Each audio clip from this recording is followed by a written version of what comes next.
Welcome in everyone to our live Betcast for the Europa League final. Tottenham Hotspur against Manchester United. We are 30 minutes from kickoff. You with Steve Wyss, Nigel Seeley and James Eastham. Hope everyone is doing really well. Nigel, welcome to the show today. How's it going?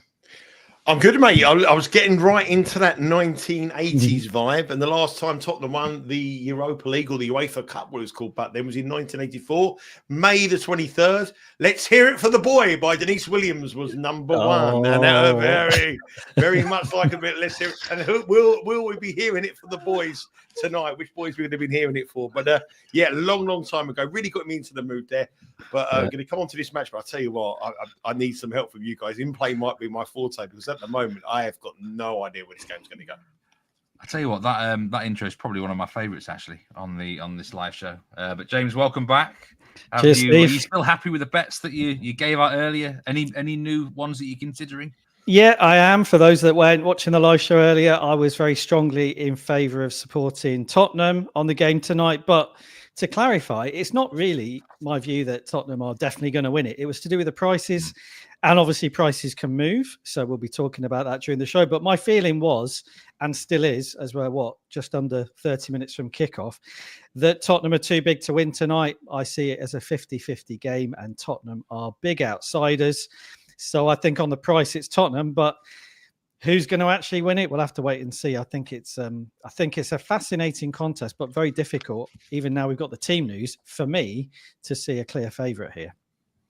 Well, welcoming everyone into the chat. Put down your best bets for the game. We're going to be doing, as I say, we're going to be quizzing everyone about the pre-match thoughts, the lineups. We've got a graphic for that.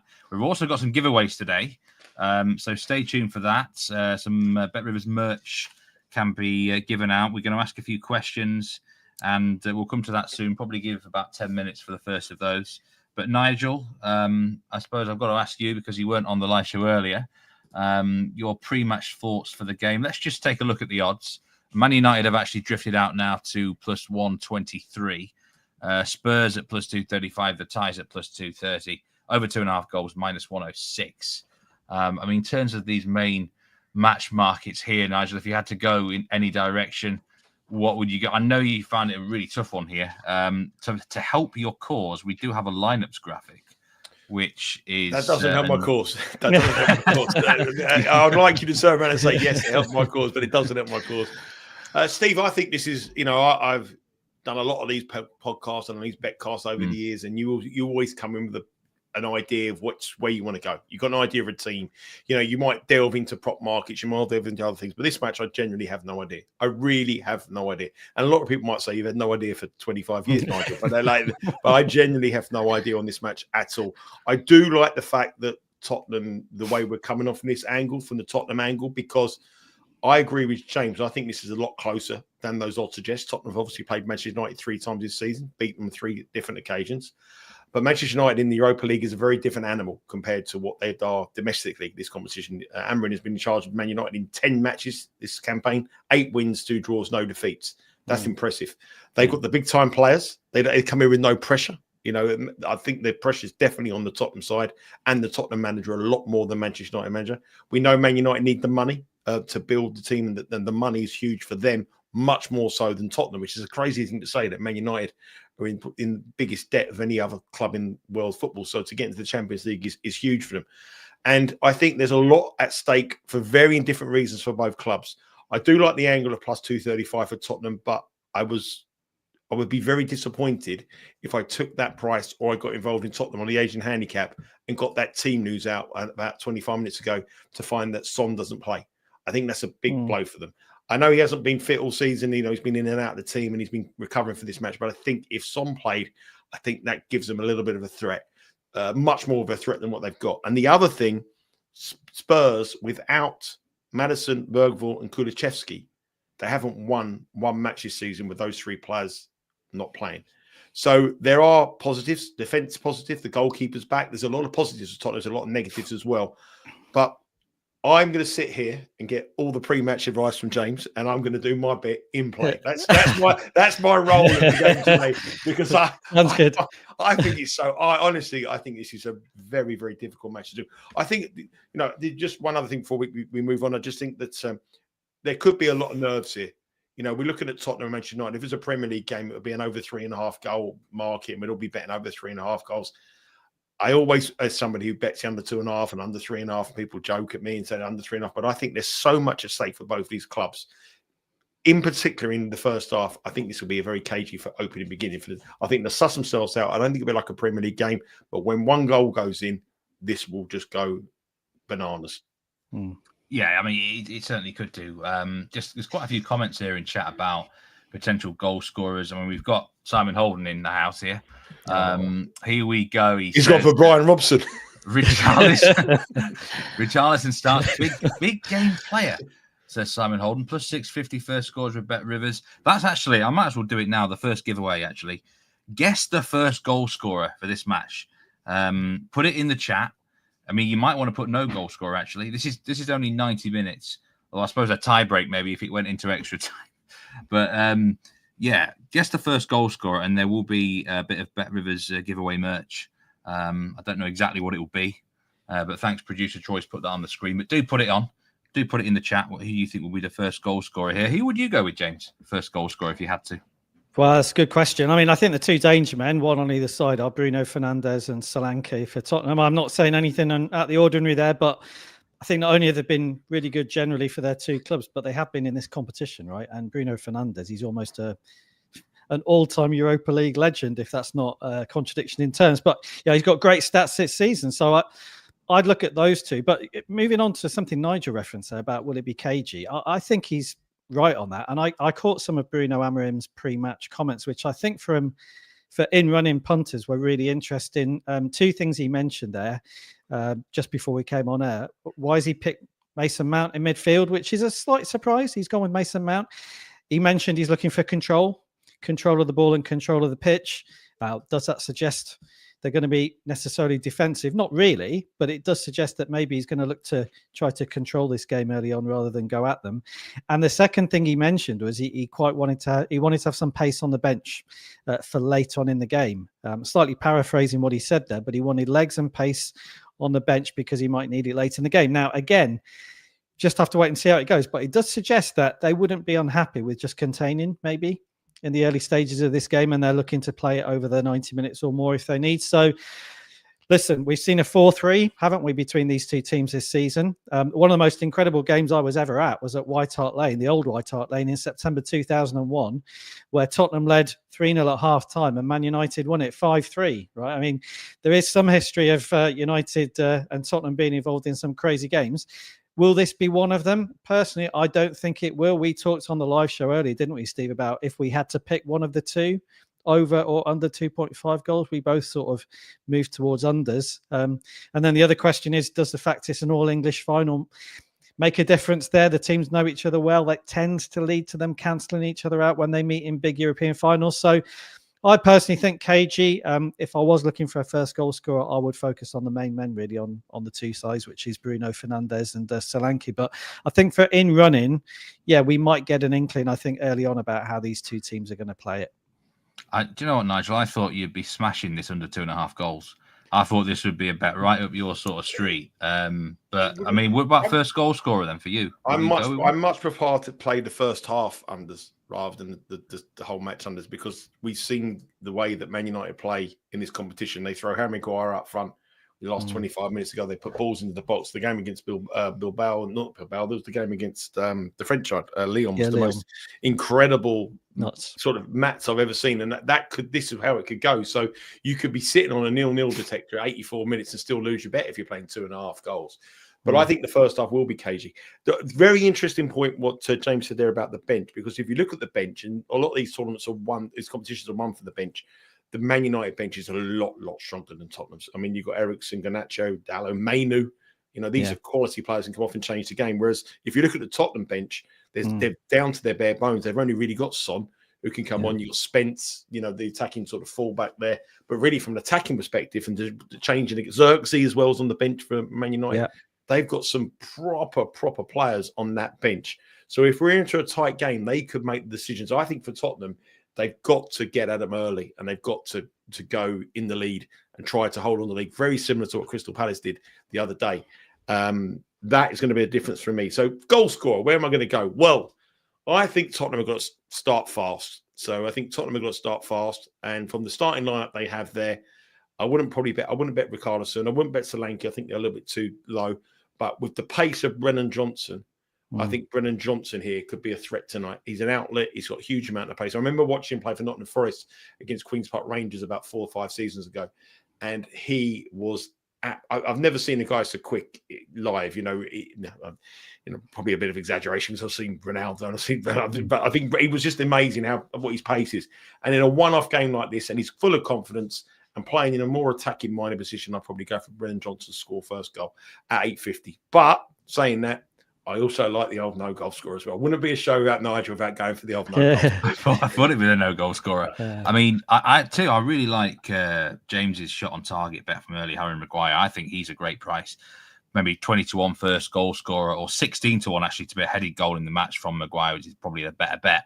So I'd have to go with a penalty taker as my first goal scorer. So it's a bit of a boring answer, isn't it? But Bruno Fernandes plus 5.50 first goal scorer if I had to pick one. But yeah, thanks for putting that in chat, and we will see who wins that one. Another giveaway we've got, talking about first goal scorer. So, Doug, just say one second before you begin to. Do you remember the 2019 Champions League final where Liverpool played Tottenham, and everyone said that was going to be really, really close and really, really tight? And after 90 seconds, there was a penalty in the game and changed the whole game around. So it was 2-0 to Liverpool. They won the match early on, but an early goal could be on the cards, and it was a penalty there. Tottenham got nervous. And Tottenham are going to be nervous. The nerves will be more in the Tottenham side. They've got the players who haven't got the big game experience that the Man United players. Sorry, Steve. Yeah, that's a good point. I mean, I think penalty takers on a night like this is always quite useful. Get with them if you want to be with them. But minute of the first goal, that's the next giveaway. This is a separate one to the first goal scorer. But put in chat the minute you think the first goal will be scored, or no goal, of course, is an option. This is just in the 90 minutes. So if it's no goal, is it 0 or 90?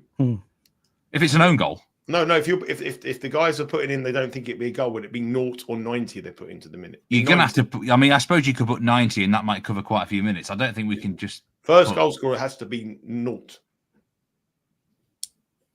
for adjudication purposes. Yeah, 0 then. Yeah, absolutely. Yeah, you are right. Yes, there could be a goal in the first. Terms and conditions. Yeah, terms and conditions. I don't know. Yeah. So okay. Put that one in chat as well. I'm confused there. I forgot to mention on earlier's live show there was a house special in this game at Bet Rivers, and it is second half both teams to score yes at plus 215.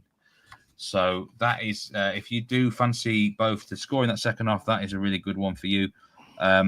As I said earlier, 70% of the money on the money line is on Man United. These are updated from producer Troy in the last half hour. So, and there's been wages on both teams significantly across the board. I mentioned people have been backing Garnacho earlier, shot on target. Now there's been a $3,000 pay on Garnacho to score or assist at nearly plus 200. So Garnacho's really popular with the bettors out there today. Not playing though. He's on the bench. He's on the bench. Yeah, exactly. That's what I mean. So that will be a void bet. Diallo, nearly a $3,000 bet to score or assist plus 195. That will be a bet which might be interesting. That point, just to pick up on that point Nigel made about the bench, it is a big difference for me as well. And there's players on that United bench who have, or not only quality players like Nigel said, but have done it off the bench in this competition. If you think of Mainu, he was one of the players that was a big factor when they beat Lyon. I mean, do these things matter? You don't know if they matter. You can have these things in your favour and lose 3-0, but I don't think it does any harm. And I think there is quite a big, looking through the bench, you see, I've got the two teams in front of me. Whose bench would you rather have in the second half with 30 minutes to go? It's United's, Eriksen, Mainu, Garnacho, Xerxes. That's just 4 names straight off the back there. Yeah, would you take all of them? You take all of them over probably all Tottenham's subs except Son, right? So I think there's a bit of an imbalance there. And on Johnson, I think he's top scorer for Tottenham in all competitions this season. So you might argue that the price, not that it's wrong, but that would be the value pick in the anytime or first goal scorer market, because across all competitions, he's been very good, hasn't he, for Tottenham? I think that bench is very, very crucial part as well. And the reason why I believe that is because I think that Tottenham have to start fast. They have to go and take the game to Man United and try to put their a stamp on the match and take an early lead. If they can take an early lead and then try to hit the second, Ange Postecoglou only has one way to play football. It's a high press, put them under pressure. And if it doesn't work out, then I don't think he's up against in a game of tactics. I think he's in trouble.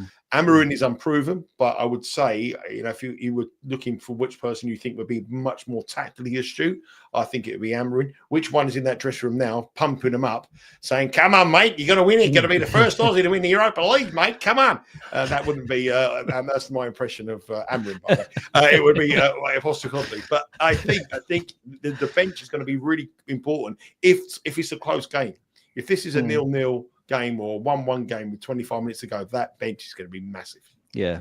I mean, that's a really good point that's come up in the questions there. First of all, from Jack Wright was a good point about Man United. I've got fond memories of this stadium. Obviously, they've just put Athletic Club of Bilbao out of the competition. Does it make a difference? I personally think it does, when it's only 5 minutes really since you played here and did well. The second point, I apologise, I missed who was asking it, or making the statement, was about United having played against 10 men. That is a good point. I'm thinking more of the Lyon game. I don't know what you think, Steve, but would United have gone out had Lyon not gone down to 10 men? It was Tolisso, wasn't it, sent off in midfield? Now, if you think about that brilliant United finish to win that game in such dramatic circumstances, had it been against 11 men, they might have gone out. So is that a factor in as maybe overestimating how well United have done to get this far? I don't know. We didn't mention it on the live show earlier today, did we? A lot did in chat, didn't they? Yeah. That Man United have been lucky to get this far, the red card angle. And look, we just will never know. That is the ultimate question. I'd really need to ask Nigel his opinion about the cards actually in the game. Because there has been a lot of money for the cards here. Over 5.5 cards is now -120 with BetRivers. Over 4.5 cards, which is the normal card line for any given game, is -245. Felix Villa's the referee, controversial referee. Yeah. I just think that card line's probably a little bit too high now, or at least fair, Nigel. But I mean, finals cards have been known to flow sometimes. Do you see this being a dirty game? Well, there's not really much history between the two sides, is there? I mean, they've played 3 times this season. The first match had 3 cards. The second match had 6. And the third match in the Premier League, the Man United match, went card crazy. There was, I think there was 8 cards and 1 sending off in that game. Bruno Fernandes got sent off just before our time with Tottenham won 3-0.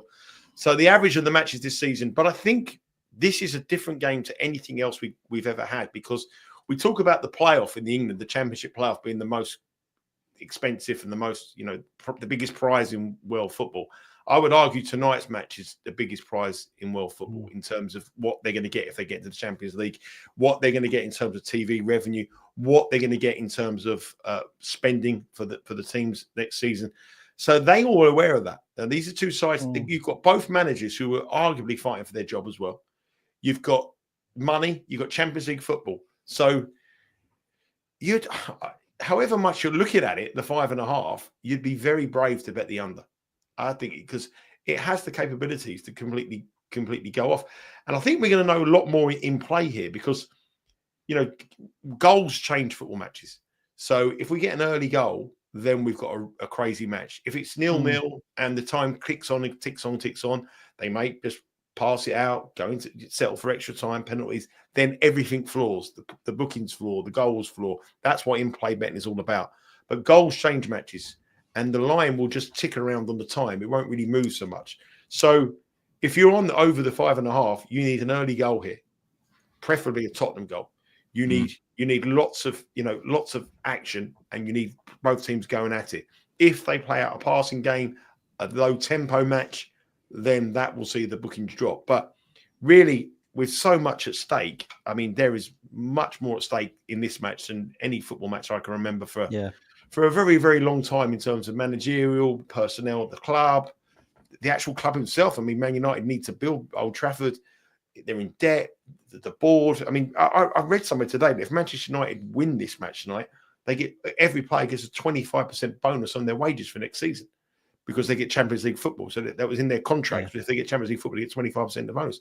So you know what I mean? So Steve, if, it's like saying if we get 300 viewers, you get 25% bonus. You'll be tweeting a bit more, wouldn't you? Yeah. Harry Simia is in the house. How's it going, Harry? Who have you got for this one? Here's a question for you, Harry. If Spurs win tonight, is that a better season than Arsenal's? You don't ask him that straight away. I know. That was a low blow from me. Yeah. But anyway, great to see you, Harry. Great to see you. I wonder, if this is why Amorim has gone so overtly relaxed in his demeanour, in his body language. I honestly do, because it is such a huge game. Watching the broadcast here where we are in the UK before the match, Rio Ferdinand is doing some of the punditry. He asked Bruno Fernandes quite a few of those questions about the importance of the game, but he added in there, how important is it for your recruitment? I mean, that's how important it is. The point being, what about the caliber of player you're able to go and get if you win this trophy? And he didn't even knock it back. He kind of acknowledged that even that's riding on it. So it's a lot to say. It's almost the future of the club for the next few years riding on this game. But you can kind of look at it that way, because it's such a huge difference. There's a point made there as well by somebody about the siege mentality. That is a completely different approach that Postecoglou's taken. I touched on this in the live show earlier today. I wonder how much Postecoglou has felt that he's gone down that road anyway, authentically, especially in the second half of the season where he's got so prickly. Maybe he's playing on it now a little bit because it's where he is, and he's trying to create that siege mentality. I know he was a little bit prickly in his press conference this week. I'm not saying he's not been annoyed by a few of the questions in the run up to the game, but he's maybe doing that because he feels that that's actually Tottenham's best approach now, because that's where they've sort of positioned themselves. But it's very interesting. You've got deeply contrasting approaches in the two camps, and I think a lot of that is probably driven by them both knowing, both managers and then the set of players, just how much is riding on this game. This is not a standard Europa League final in terms of how much the game matters, in my opinion.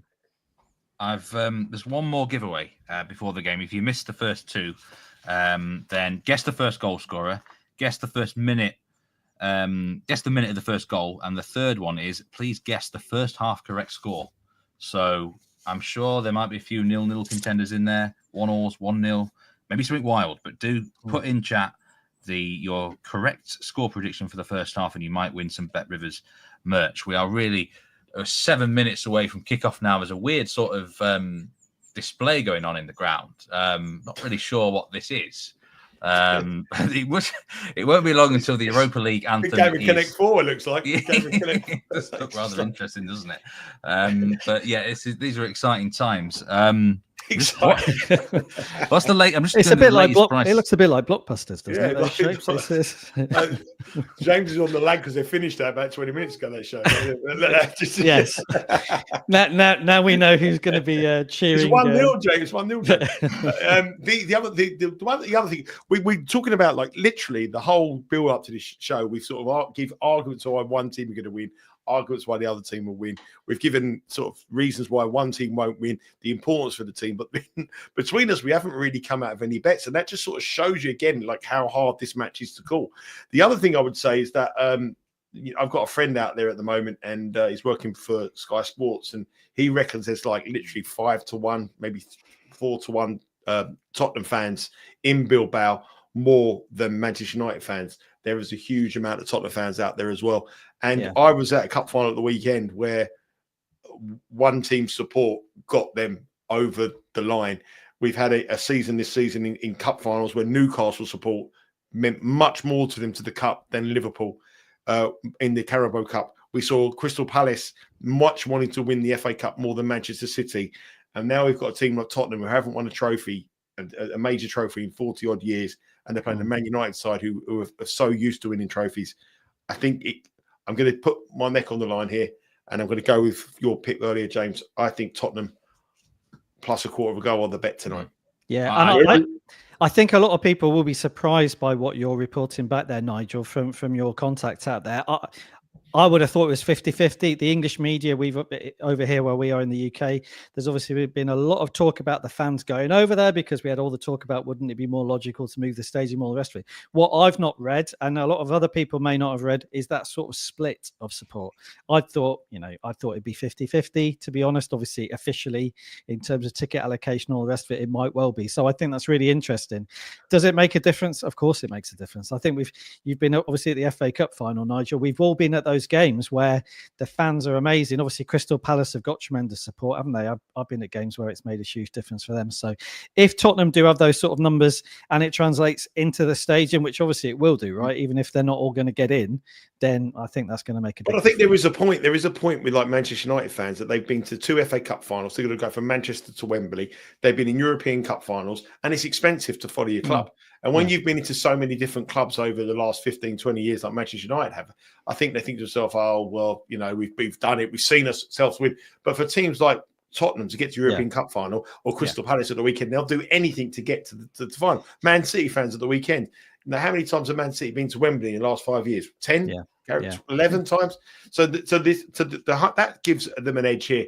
And I just got a feeling Tottenham, the fact that they've got the three wins over them this season, and I would say that they're the younger, they're the hungrier, and I think that I'm going to go with Tottenham. I'm going to go Spurs on penalties. I mentioned it on my newsletter pick this week. I like the tie. I do like that plus a quarter of a ball handicap. I think you could go all the way to penalties, and I think you can get 10-1 with that on Bet Rivers. Remember, you will be able to bet in running on this game in play with Bet Rivers. You can also bet in play on the French League. Playoff match, Mets are 1-0 up at half time.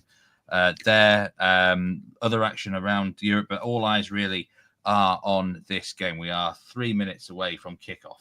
Yeah, I know. Just to go back to the live show we did earlier, Duncan Evans, who's brilliant, by the way, on that show regularly with his comments, he made the point, it's very difficult to win 4 times in a season against the same club. And it is, obviously, and I think I mentioned a stat I saw that Manchester United haven't lost 4 times to the same club this is in a season since 1985-86, which was against a very good Everton side. But that points towards your tie bet, doesn't it, Steve? I mean, you know, Tottenham, okay, maybe they are going to struggle to win 4 times, and we all think it's going to be close, but it doesn't necessarily mean that Manchester United are going to win it in 90 minutes. The Europa League anthem is ringing out. It is. Well, I think at least they played the right one. I think it's better than the Champions League, the new Champions League anthem. Anyway, that is a big call, that Steve. Mess of that. They really did. Do you know what? One thing before we go there, I do believe that the Europa League trophy is the best trophy in the world. Brilliant trophy. I would love to win the. I don't want to win like the Premier League trophy, but the Europa League, the old UEFA Cup trophy, is absolutely something. It's so distinctive. It's such a distinctive trophy. Brilliant trophy. Yeah. But so what are we going to go for here? I mean, are we all on the league's page? Sorry, the league's page, because the teams of the league. Are we all on the Tottenham page plus a quarter here? I think so. Yeah, definitely. Yeah. It's got to be the value bet, no matter what you're actually predicting, really. Unless you are ranking Man United significantly higher than Spurs, which there might be some people out there who do, or people who are betting there in terms of how they predict. I mean, I think it'll be a draw. I'm going to say 1-1 draw in 90 minutes.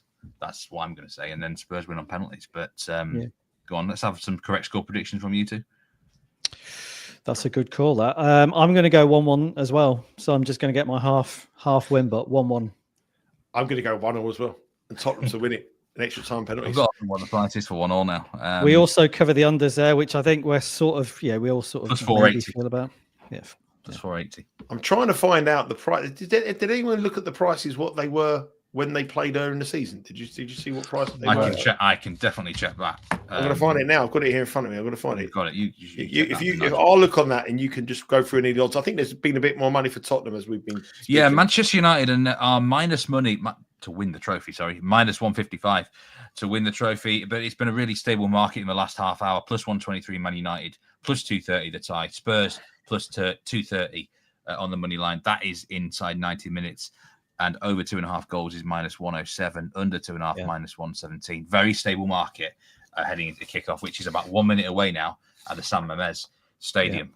Yeah. I do think that Tottenham have to start fast here, because that bench worries me. If it's 0-0, we need an early goal. For Tottenham fans, or Tottenham bettors tonight, you need an early goal.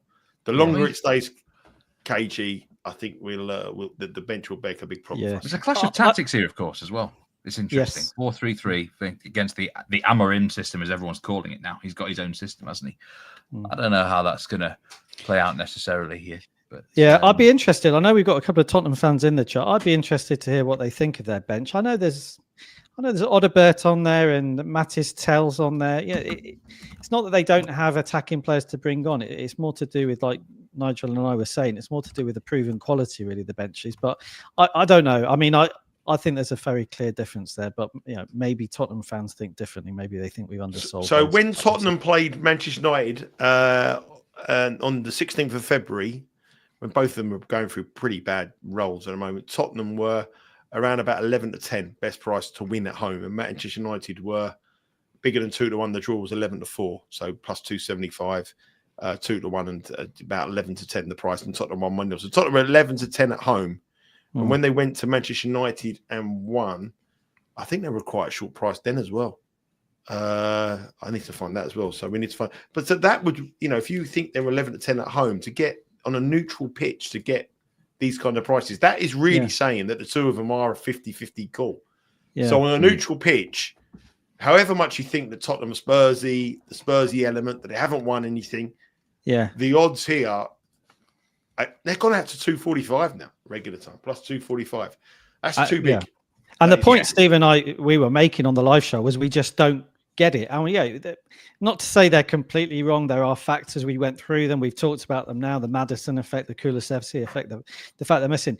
Even taking everything into account, it just feels a bit big, right? So let's see. We're off.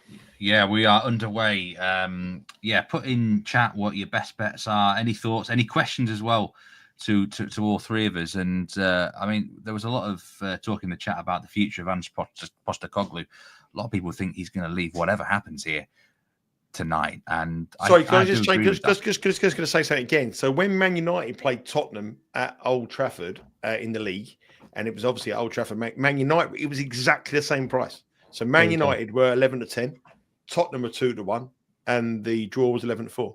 So that is a 50-50. You can't get more 50-50 than that. Exactly the same prices at home, exactly the same prices away, and yet now on the neutral pitch, you're minus 167 and plus 125 to win the trophy. Yeah, that isn't. We have a power rating system on the Bet With Us, the Betting Weekly newsletter, the Insider, and I think Manchester United and Tottenham aren't far off rate the most. I think Man United are slightly ahead of them, maybe a rating of 10 and 12, which would equate to about 10 to 11 and 11 to 10 to minus 110 and plus 110 on the neutral pitch. And now you've got, with a percentage built in, you've got minus 167 and minus 125, which would mean that to 100%, Tottenham would probably be about plus 160. So the odds on Tottenham are definitely the bet here, definitely the value. I ranked Man United very slightly better as well as Spurs, as I said earlier, which I don't get why Spurs were so big in the 90-minute market. There's a question here from Brian C. What's the best bet for the casual here? He's thinking under 2.5 goals. Certainly wouldn't put you off that one, Brian. But we, under 2.5 goals is now minus 137 already. And I think the pitch. That's a big move already. 2 minutes. Just watching the pace of the opening 2 minutes. I mean, it's 2 minutes, right? Let's not get too carried away with coming out with absolutes, but there's not a great deal of urgency early on, so I don't know. Yeah, no. The first corner of the game is to Spurs. Spurs have a corner right now, so anyone betting on first corner, Spurs has cashed. Don't know minus 137, the under 2.5, plus 105 over 2.5, and it's still plus 123. Man United plus 235. Tottenham in regular time. Both teams to score yes, minus 129. Both teams to score no, minus 104. So early move for under 2.5 goals, minus 137. Yeah. The corner comes in as a foul already in the box. So, that's interesting. How many times have you ever done this where you've actually watched the first 5 or 10 minutes of a football match and thought to yourself, this is going to be unders, and you've sort of read the game completely, and then all of a sudden a goal goes in 15 minutes later, and you've got the worst bet in the world. It happens all the time. Many times, and I've done stuff as well, Nigel, where you've backed one or the other under overs with a view to laying off, and you think it's definitely going to head in this direction because you've bet after 2 minutes, and then it's all gone. It's incredible. If I was just going to say, Nigel, for people who've never bet in running, it is a real humbling experience when you think you've got a read on a game and then something happens. It can happen all the time, right? So it just shows you're never sure, are you? I like a bet. I like a bet here. I like a bet. So we're looking at the angles here. We're saying it's going to be quite close in the first half, quite cagey. Things are going to be, not many goals, not many action. Under 1.5 goals in the first half. It's already minus 315 for under 1.5 goals in the first half. Under a half a goal is plus 170. But I quite like the idea of the match being a tie at half-time. I said I thought there'd be a cagey first half, plus 110, the half-time to be a draw. I think that would be my first kind of bet that I would have here, because I think it will be cagey. I think both teams will be happy for it to be cagey.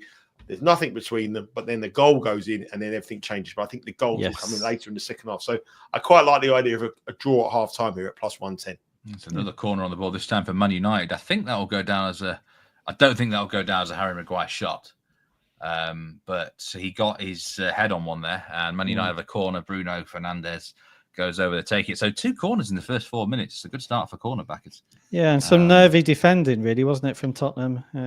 Trying to deal with the ball into the box there. It wasn't particularly well dealt with, and that's why they've given away the corner. Yeah, it's Tottenham are now on the money line plus 240.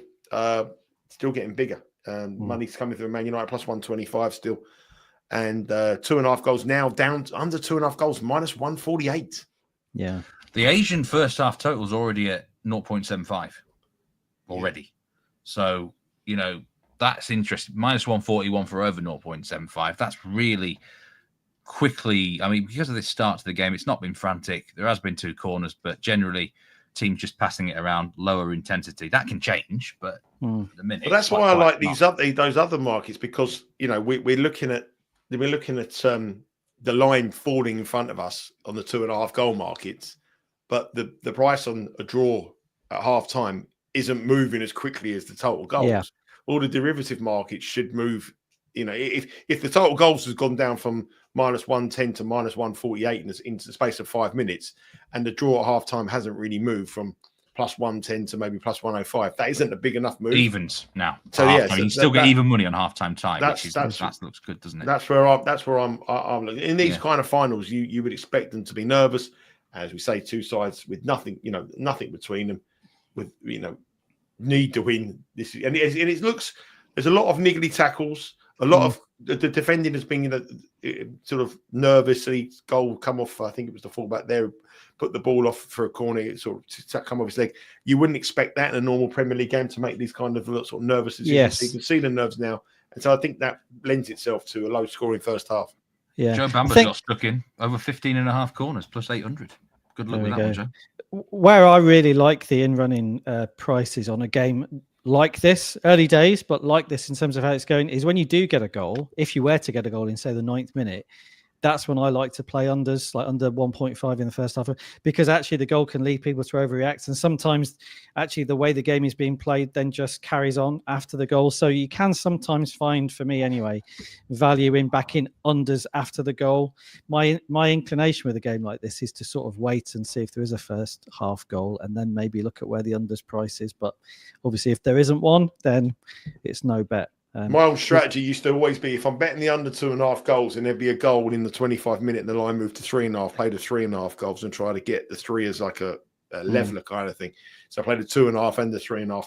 And that was a strategy that used to do well about 5 years ago. Now you just lose more money by the way that the game is now. Different game in many ways, yeah. Different game. Do you know what just interested me then? Richarlison wanted a free kick, didn't get one.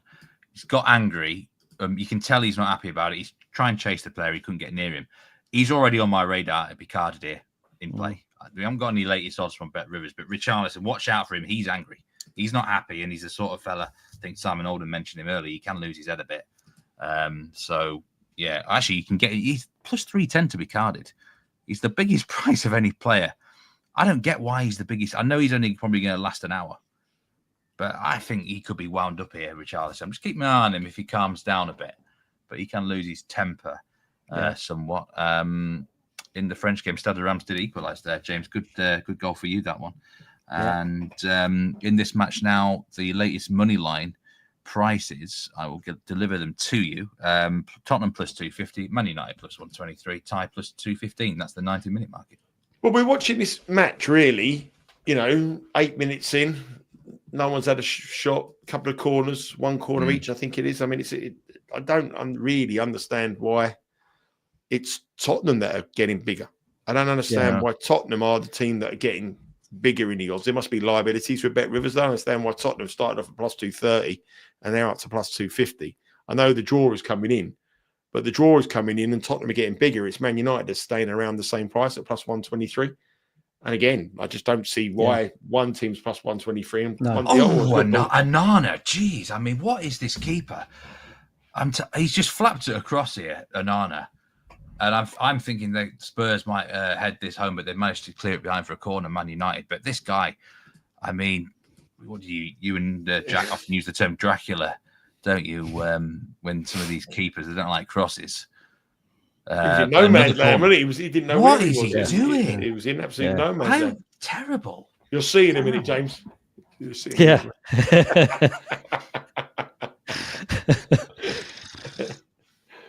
Another corner. Good start for the cornerbackers. Yeah, it's. Is that the fourth one or third one? Third, but is that an angle? I'm just going to look at the corners now. I never thought I'd be thinking about corners for this game. But the line is 12.5 now, minus 121 for the over. So you'd need 9 more in the next. Done all right on that cross. He's done all right there. He's done all right on that corner. Yeah, he has to know. But I would say in the first 10 minutes or so, it's Tottenham who started the brighter.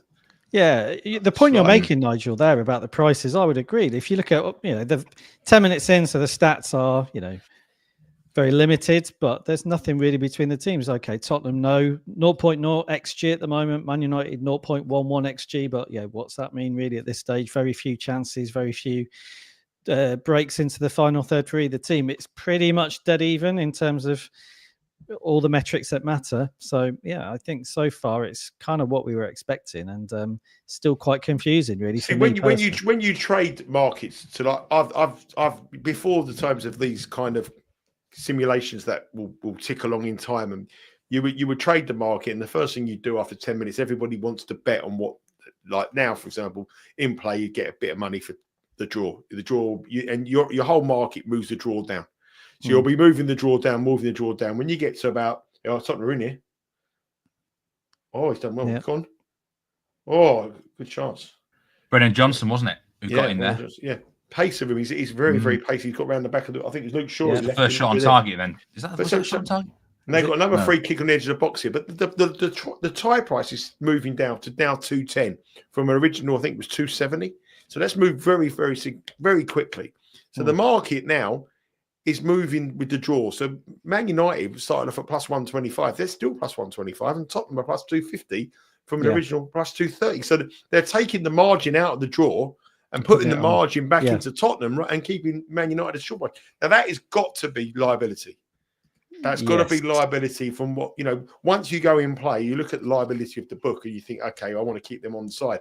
That's got to be on liability, not on what we've seen in the opening 11 minutes of this match. Yeah, another corner. Another corner. They've got to start fast, Tottenham. They've done well. They'd be happy with what they're starting. They've got to get in the lead. It's their only way of winning this, because they need to be in front before Man United change way around and throw Harry Maguire up front and cause carnage. Yeah. Have you ever seen Richarlison happy? I think there was that time, Random Walk, when he thought he'd won the game at Anfield, right? And then Liverpool won it even later. Took his shirt off. In here. There he is, Richarlison. There. It's another with a block shot. The corners. They're are we missing something here? Should we be getting on these corners overs? No, because this is where you fall into the trap, because there's been like 4 corners or 5 corners and you play an artificially high line. You still need 8 more corners in the match. You shouldn't be betting. You should never bet in play of what you've seen. You should always play in what you think is going to happen. It's like when we see loads of cars going, you think, I've got to get these cars. This match will have a lull in corners. There's no doubt about it. At the moment, the line is going to be high. What are we looking at? We're looking at 14 corners in a match. So, I mean, the line's now going to be 14. I mean, was it Joe Bamba got on over 15.5 corners plus 800? That's looking quite good now, isn't it? He was doing over 13.5 is the line at minus 104 now. As the corner comes in, he's headed away. I think it was Harry Maguire on it, and Man United. There's going to be a foul. They're out of there. Nothing wrong with that. Nothing wrong with that. Yeah, he's been pretty whistle happy, the ref, so far, giving quite a few cheap fouls. So now we're seeing movements on the match market on what we've reflected on the pitch. The tie's gone down to 2-1, which usually you would expect around about the 15-minute mark, and it's come down to 2-1 after 14 minutes. Man United got out to plus 140, and Tottenham have come back to really where they start. And I think as this match goes on, these two will come closer and closer in the betting. The draw will obviously, and they'll be pushing Man United out, keeping Tottenham in, and it'll get to a stage where sometime in the second half, this will be a match where it's virtually a pick and match from where we think it should have been at the start. Yeah. I would agree with that. And it's interesting, isn't it? The timing of these things is really interesting in terms of the market. You make a really good point as well, Nigel, about the liability. It's not all about what people are seeing, is it? If you're the market maker, it's often, we're watching it as viewers and fans and maybe investing in the game ourselves. But if you're on the other side of it, it's a different kind of calculation you're always making. Half-time time now, -134 after just 14 minutes. I mean, you got on the right time there, Nigel, really. Well, that was because the under 2.5 goal market was moving so quickly and no one was moving the draw at half-time. So that was the logical play. The under 2.5 goal market now is -215. I mean, it's amazing. In the match. I mean, I'll tell you a story. I was working for a major sports book many years ago, and a guy come on, and he's a very famous gambler, and he wanted £1 million on one of the teams. True story. Guy wanted £1 million, and they were seeding the market to make sure that they could sort of hedge it a little bit to get the bet. And it was 0-0 after 45 minutes, and because they were seeding the market and there was a liability, the price still was shorter than what the guy took at the 45-minute mark. Yeah, because there was putting so much money in the market for that team. Yeah, I think he bet it with 2 or 3 other guys. Another corner gambling, and the money they were seeding the money in. I think what's happened here at the start of the game is the defenders are not taking any risk in terms of clearances. It's like, if in doubt, put it behind sort of thing. They don't want to, mess around just yet. Whether that continues, I don't know. But incredible start for the corners backers in this game. Absolutely no doubt. I mean, it's not. Someone said Graz said there. It's not a slow game. It's not a slow game. It's a Premier League game. You got 2 Premier League teams playing a Premier League kind of game. The quality isn't there, but it's a bit feisty. Lots of corners, lots of play end to end. It's what it is. But I mean, it's not enough. He's come out there, shouldn't he? Oh, I thought Maguire was going to shoot them for you, James. That was a chance for Man was United. Diallo, wasn't it? It's gone wide. I thought Maguire was going to shoot for you there, James. But Brian M says, my stream is like a minute behind the action. Sorry about that, Brian. But, we hope you stay with us. We hope you stay with us. I suppose I'd better do the next giveaway, actually. Where are we now? During the first half. Here we go. This is an interesting question, actually, for anyone who's here. We'll ask it at half-time, maybe, as well. Man United and Spurs have been the most popular teams throughout the Europa competition by total tickets. That's in the futures market. Which team is ranked third in that market for the handle this year? So put that in chat. Who you think? Who else has been back? I mean, Man United and Spurs being the most backed team in the matches makes sense to me.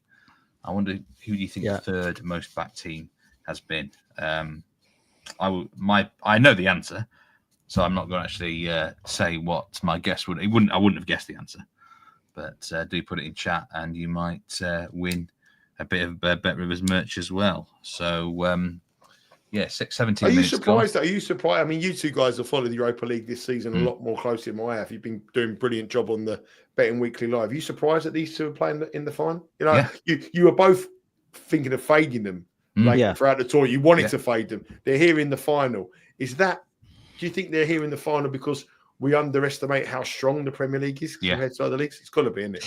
Maybe. Yeah, maybe. I mean, you can argue, like people have done on the live show, about the luck that United have had with the people getting sent off. But another ball. Do you know what my theory is? I think it kind of hit me hard in the semi-finals. The sheer athleticism of the Premier League, Nigel, and like that's. I mean, both of them had no answer for that aspect of Spurs, and I think even Athletic Bilbao struggled with it. But the players in the Premier League, I remember there was a segment on Russell Martin did on Monday Night Football on Sky over here, and he said they totally messed up their recruitment strategy last summer. He said if he had it his time again, he would go for more athletic players. Yeah. The sheer physical beast of the Premier League is something else. And I think I saw a clip of Jose Mourinho making that point when he, who knows what the clip, the value of the clip, and it might have been clipped to make him look good. But I think he said very early in the competition that he thought these two were the top two sides, and it was purely on the basis of like the Premiership or Premier League, exceptionalism, if you like, compared to other leagues. And he referenced athleticism in the answer that I saw him give. So maybe we underestimate just how how strong Well, it is. I mean, let's put it this way then. You've got Tottenham and Manchester United in this competition now, got through to the final, and they're finishing, fourth and fifth and bottom in the Premier League. But they would finish higher if they wasn't his final. They've given up, haven't they, for the last? They would have. Both of these sides are sort of mid-table Premier League sides, aren't they, really? But they've given up the form. So next season, when you think about the Premier League starting up and Crystal Palace going to this competition, who I would rate Crystal Palace better than both of these, if they kept their strong 11, they'll probably start, because their name is Crystal Palace, they'll probably start 25, 33 to 1 shot to win this tournament. It's considered to be one of the outsiders. Yeah. So would they be a bet to win this competition next year at that kind of price? Yeah, they've got to be, haven't they? They've got to be. They've got to be. And the evidence of this season, Steve, we've seen teams fall by the wayside at short prices, haven't we? I mean, not these two. These were short prices as well. But if you get a team from this league who go into it and are big price, yeah, absolutely. You would think that, wouldn't you? Because they've shown these two sides what you can do if you're from a very, very good league against teams who look better in terms of their own league position in what is a weaker league, right? So I saw a piece today saying if you add together their cumulative league positions, these two, which is 16th and 17th, which gives you 33, that is the lowest cumulative league position of any two finalists they've ever been in a big European final. Yeah. By some way. I think Bayer Leverkusen and Espanyol were in there from the 1988 final Cup Winners' Cup or UEFA Cup. I think UEFA Cup.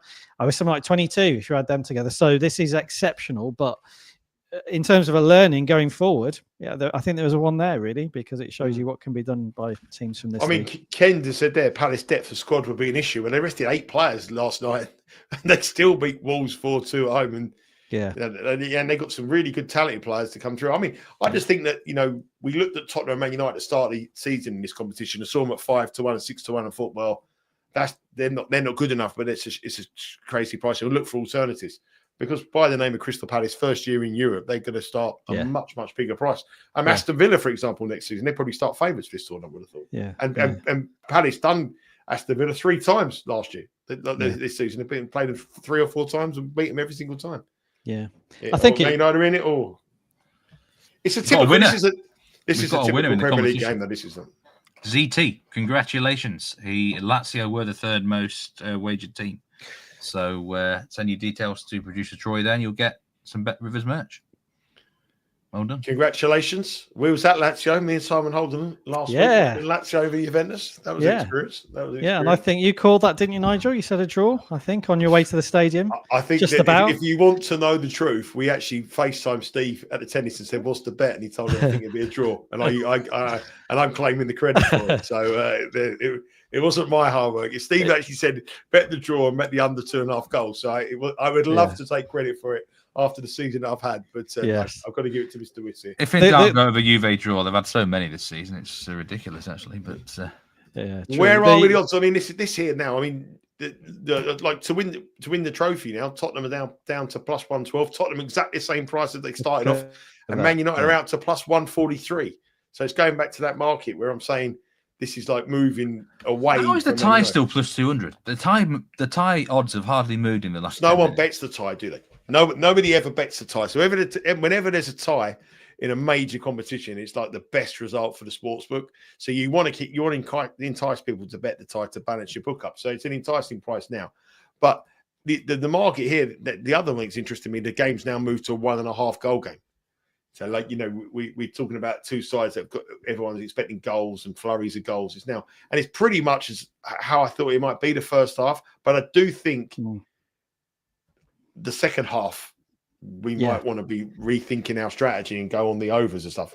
Well, this is it. So when it gets this short, Nigel, and we're halfway through this first half now, but when it becomes such a strong unders game, that's when I am tempted to go overs, because now you feel like maybe you are getting a bit of value in terms of, you said it earlier, but games change, goals change games. Very obvious statement, but it's so underestimated because all of a sudden you can get a different game. So if I look at the in-running prices now and see where the under-over line has gone, I'd be looking at this thinking, obviously the value's gone now in the unders, right? So I'd be looking at it thinking, is it time to have a look at overs, And is it time? What are you going to do? Would you be betting the over now rather than 1.5? Steve is always the over man. Steve is no. I don't think there's a goal. I would be pressing. Like if I'm sitting here now, And if I could have a bet, because I have no sports book in the world takes my bets anymore, which amazingly really, because they would have cleaned up this year. But then but I would be, if I was back in the old Nigel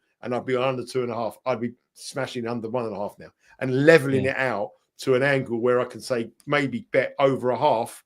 Yeah. If I wanted to, and just get one goal and sort of get out of it for the one goal. But I'll be betting the plus money on the under 1.5 now.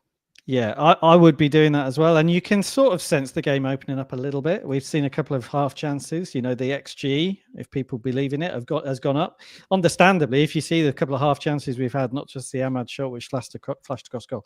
I personally would be backing overs with a view to it maybe not winning outright on its own, but with a view to being able to close out at some point for a profit. Because yeah, I mean, there's a risk to that, right? Because we haven't seen that many clear-cut chances. But obviously, the key is sometimes to bet before you see them. I mean, that's where the value is, right? It's before you see the really clear-cut chances that you're going to find a value price on overs.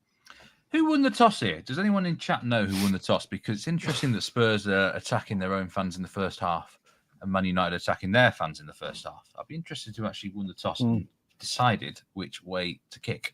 Because I would do the other way around personally. I'd want to be attacking my fans in the second half, but it's interesting. That bit of a random one. Does anyone know? Anyway, Spurs have got a throw in here. I think Spurs have done quite well the first 25 minutes. To be fair, they've matched them Man United, and I think it's a cigarette paper between the two of them, and it's going the way we go. And nerves are going to play a huge part here. I mean, it's just a typical kind of Premier League game being played overseas. You know, it's nothing really surprising though. When we were talking about this referee being a nut job, giving the cards, he hasn't given there hasn't been a tackle, no needle yet though, and there's not even been an incident. There's nothing's warranted a card here. So what can you do? You know, he might be desperate to give cards, but if what are the cards now? First card Tottenham -106, first card Man United -125. Under 4.5 cards is still plus money, plus 123 under 4.5 cards. But it could explode, couldn't it? Second half. This is what's going on in everyone's mind. Every person out there watching this show, and every odds compiler, and everyone in this world is thinking this is all going to go off at some stage. But sometimes it doesn't all go off, and that's when the old brave Seeley back in the day used to go in on the 0-0, keep going in on the 2.5, and I used to get the lot. But nowadays those matches don't happen anymore. Because suddenly you're panicking. I've been involved in matches where they've been 0-0 in the 83rd minute and bet under 2.5 and under 3.5 this season, and I've lost on both bets.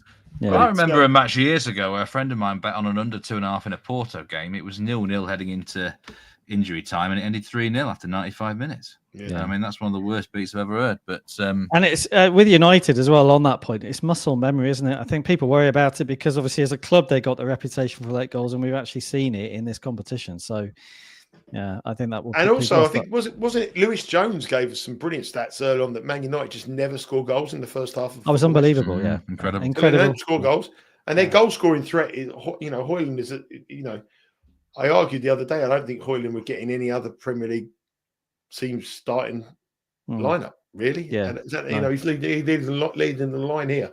So that's another corner. Amir M says both teams score yes is value right now, plus 140. Shouldn't he be talking about the team and managing his side, Amarim, rather than coming on in? Would you take BTTS yes right now? I mean, I wouldn't, because I think it's going to be 0-0 half time.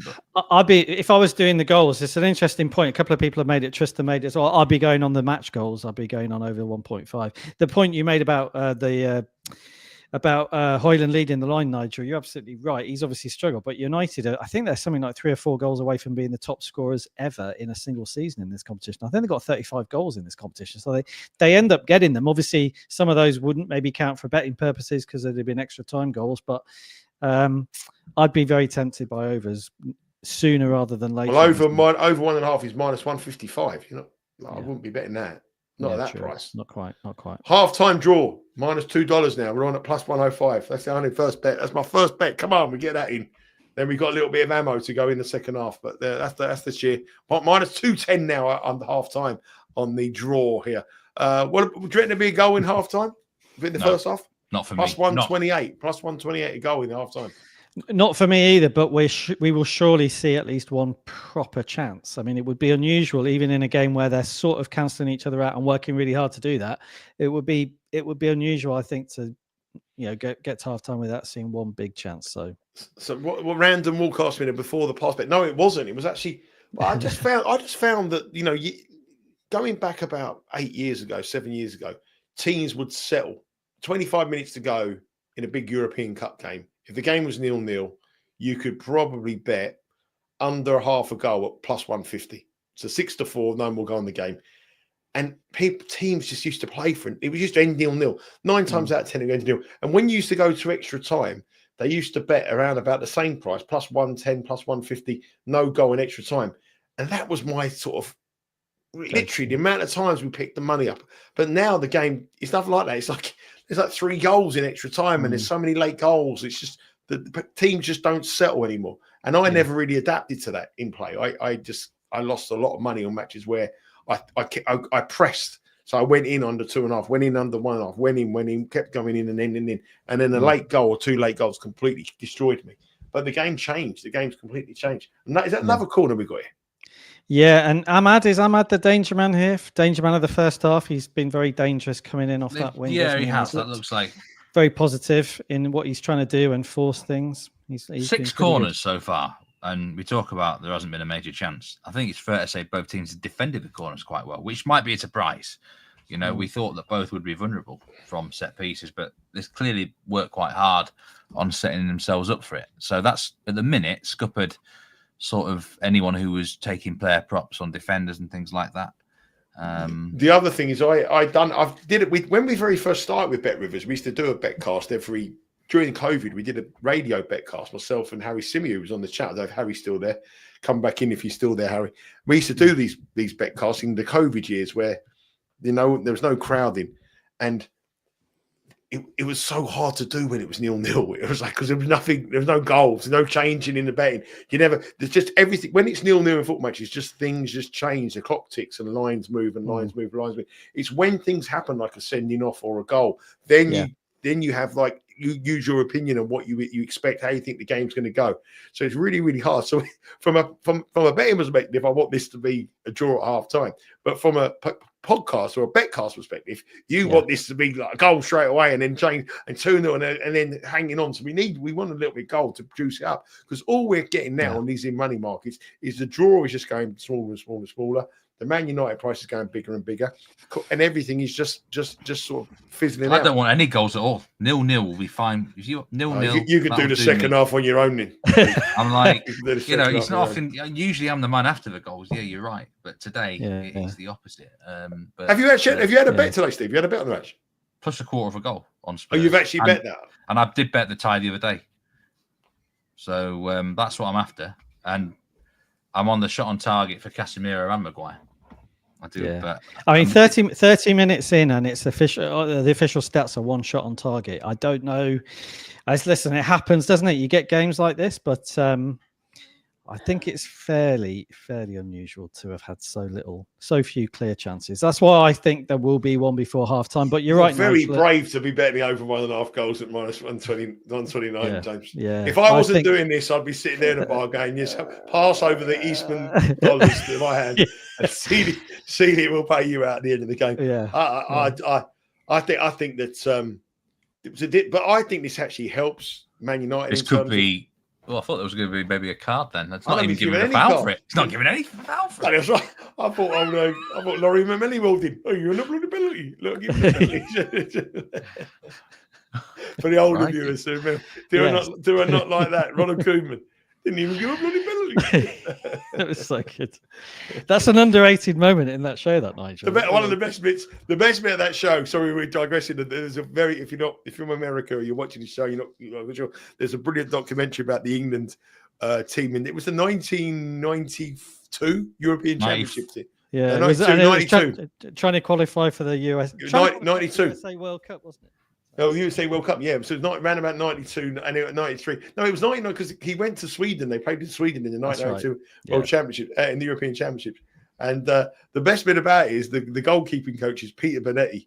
And he's the England goalkeeping coach, and he sits on the bench during the match all the way through with a pair of goalkeeping gloves.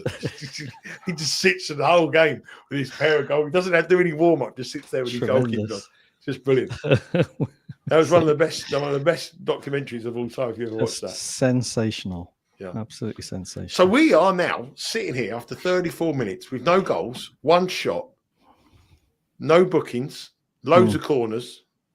Is it what you expected, James? It's not a million miles away. Not a million miles away. I mean, I thought it would be cagey. We talked, didn't we, just on the show, actually, not even on the live show. But I've just felt Amarim's pre-match comments were kind of saying about control. I mean, I kind of interpreted that myself as contained, but that's what he seemed to be saying about his decision to go with Mason Mount. Maybe a little bit surprised at the lack of quality. That's got to be a card. That's got to be a card for Diallo in a minute. If he can get, he's going to go retrospectively book him here, I think. He should do. I'm sure he will. Is he going to forget about that? This is the first real flashpoint. This is the first real flashpoint. And Richarlison's right in his face. I still think Richarlison for a card here today. He's just so hot-headed and emotional. If it doesn't liven up, I'm going to be watching the repair shop. I'm not sure. Will he give a card? No, he is. He is. I think he is. Here he comes. There we go. Amad Diallo, first card. There we are. It had to be one. That would have been a big price, wouldn't it? Him to be the first. Yeah, it would have been. Clear shirt tug. You know, and this is kind of what I've expected. I mean, what interests me there with Pedro Porro on the last throw-in, Spurs were kind of time wasting a bit. Now that's not the Ange way normally, is it? But it has been in the last few rounds of this competition. He's tried to sort of have the control on the games, and I think if a lot of people say if they played this way all season, they'd have got a lot more results in the Premier League. Yeah. Tottenham, I know in the big matches, you know, a lot of the Tottenham matches when they went to Tottenham, when they went to Liverpool, were very simple. But in some of the big, they've looked a lot better defensively, Tottenham, since the start of the season. He's changed it. He's got to change a little bit in terms of their defensive qualities. And this is the first time they've got their best defence and goalkeeper for a long, long time. So yeah. And there was a comment about that earlier. I think somebody quoting Wyss James again saying the fact they've got a fit defence. It's kind of, I mean, they weren't saying this, but I'm saying this. It does make them a different team. I had a lot of sympathy for Postecoglou when he kept pushing that line earlier in the season when obviously results weren't good. But I think it was slightly underplayed just how difficult it was at times. Terrible free kick. We're still waiting for a shot from Tottenham. 36 minutes in. I'm going to look at the Opta stats now, but I don't think there's been a shot on target officially, has there? There's been one, I think. I think there's one, yeah. That was Bruno. When was that? I can't even remember that. I think it was one that went off for a corner. Right. Okay. Good ball in there. He's handballed it, though. It's handball. Yeah, there's only been 5 total shots. That's really low. I mean, he's got away with, isn't he? Solanke as well. I mean, he's, 58? How much money he cost? 58 million quid? Yeah. He's got away with one there, and he's £58 million. He's been pretty average. I mean, if he scores the winning goal here, he'll be forgiven the best £58 million they've ever spent. But really, on terms of money, with 58 million quid for him, it's a lot of dough, isn't it? Yeah. What we got in the lines? Come on, Steve. We need to jazz it up a bit. Come on, what we got? We got to find some bets for these. Well, viewers. no, I'm just holding my time till half time here. I don't generally like to bet on football matches at between 30 minutes to 45. It's not my time. Yeah. I prefer the 15 minutes after half time, actually, or at half time. So, jeez, nearly Spurs pushing there. I mean, the latest odds we can give out here: Tottenham 2 plus 245. The tie now is haven't changed, have they? They haven't changed. They were 245 after 5 minutes, and it's still exactly the same. So over 1.5 goals is now minus 109. So over 1.5 goals is now, so that's flipped now. I mean, it's just kind of been drifting towards it, but over 1.5 goals now minus 106. That means we'll get a 1.25 goal line at half time. You still want to be betting over 1.5 goals? I would personally, yeah, I would, because I wouldn't have done it earlier when it was minus 1. Now I probably would, yeah, to be honest with you, because I just think that I don't think it will continue. I mean, I stand to be proven wrong here, but I don't think it will continue to be this cagey through to 60, 70, 80 minutes. I think something will happen. It might not be by design. It might be more by luck, but it's just my view that something's going to happen. And I think that price, minus 106, I think you could probably take that now and get some profit out of it. That's what I would look to play personally. Interesting. But the quality at the minute, I mean, you mentioned the last free kick, Nigel. The quality in it has been really poor. I think there's been quite a few nerves here, really, as you said there would be. Well, it's if you go back through history as well, the stat that I had here, there's been 5 times in history where there's been an all-English European final. And one of them was way, way back in the 60s where Wolves played Tottenham. And Spurs won 3-2 in the Europa Cup in 1972. It was a 2-legged affair. So if you take that out of the equation, all the other ones, barring one, the Europa League final in 2019, where Arsenal got battered by Chelsea 4-1, every other one's been cagey. Man United for Chelsea was 1-1, won on penalties. You had the Spurs Liverpool Champions League final, 2-0 Liverpool. Man City v Chelsea, 1-0 Chelsea. So they've all been really, really, really close affairs. Under 2.5 goals was cashed.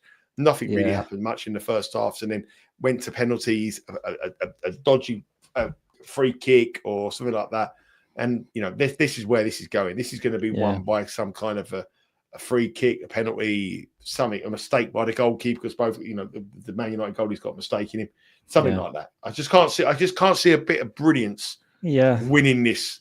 This is going to be a mistake, penalty, something. There is a shot on target, I think, from Diallo, a tame one. And that is a very random comment from Wyss. I don't know if you're my cousin or something. That is a very random comment about Notts County. Not a clue, to be honest with you. No idea. What a time for that one.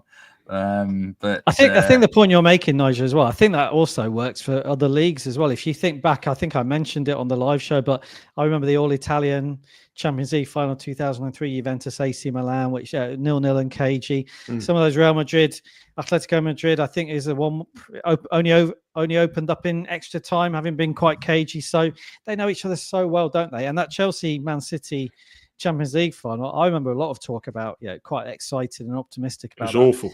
And it was awful. And Tuchel, very little happened. done a number of them, didn't he? Tuchel done a number of them.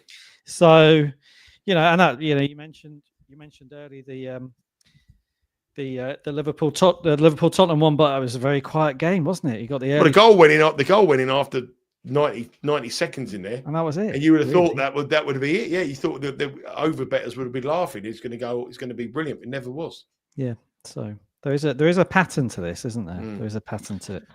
Jake says the Champions League must be quaking at these two. Whoever wins this, how far will the team go in the Champions League next season? That's a good question. I reckon should make the playoff round at least, surely, because they'll. Well, the team that most likely to win it come through qualification and could have gone out on the final day of this new format gives everybody a chance, doesn't it? Yeah. I mean, if Tottenham got in the Champions League, I think they'd be very, very. If they got to the quarterfinals, that would be a massive achievement. Yeah.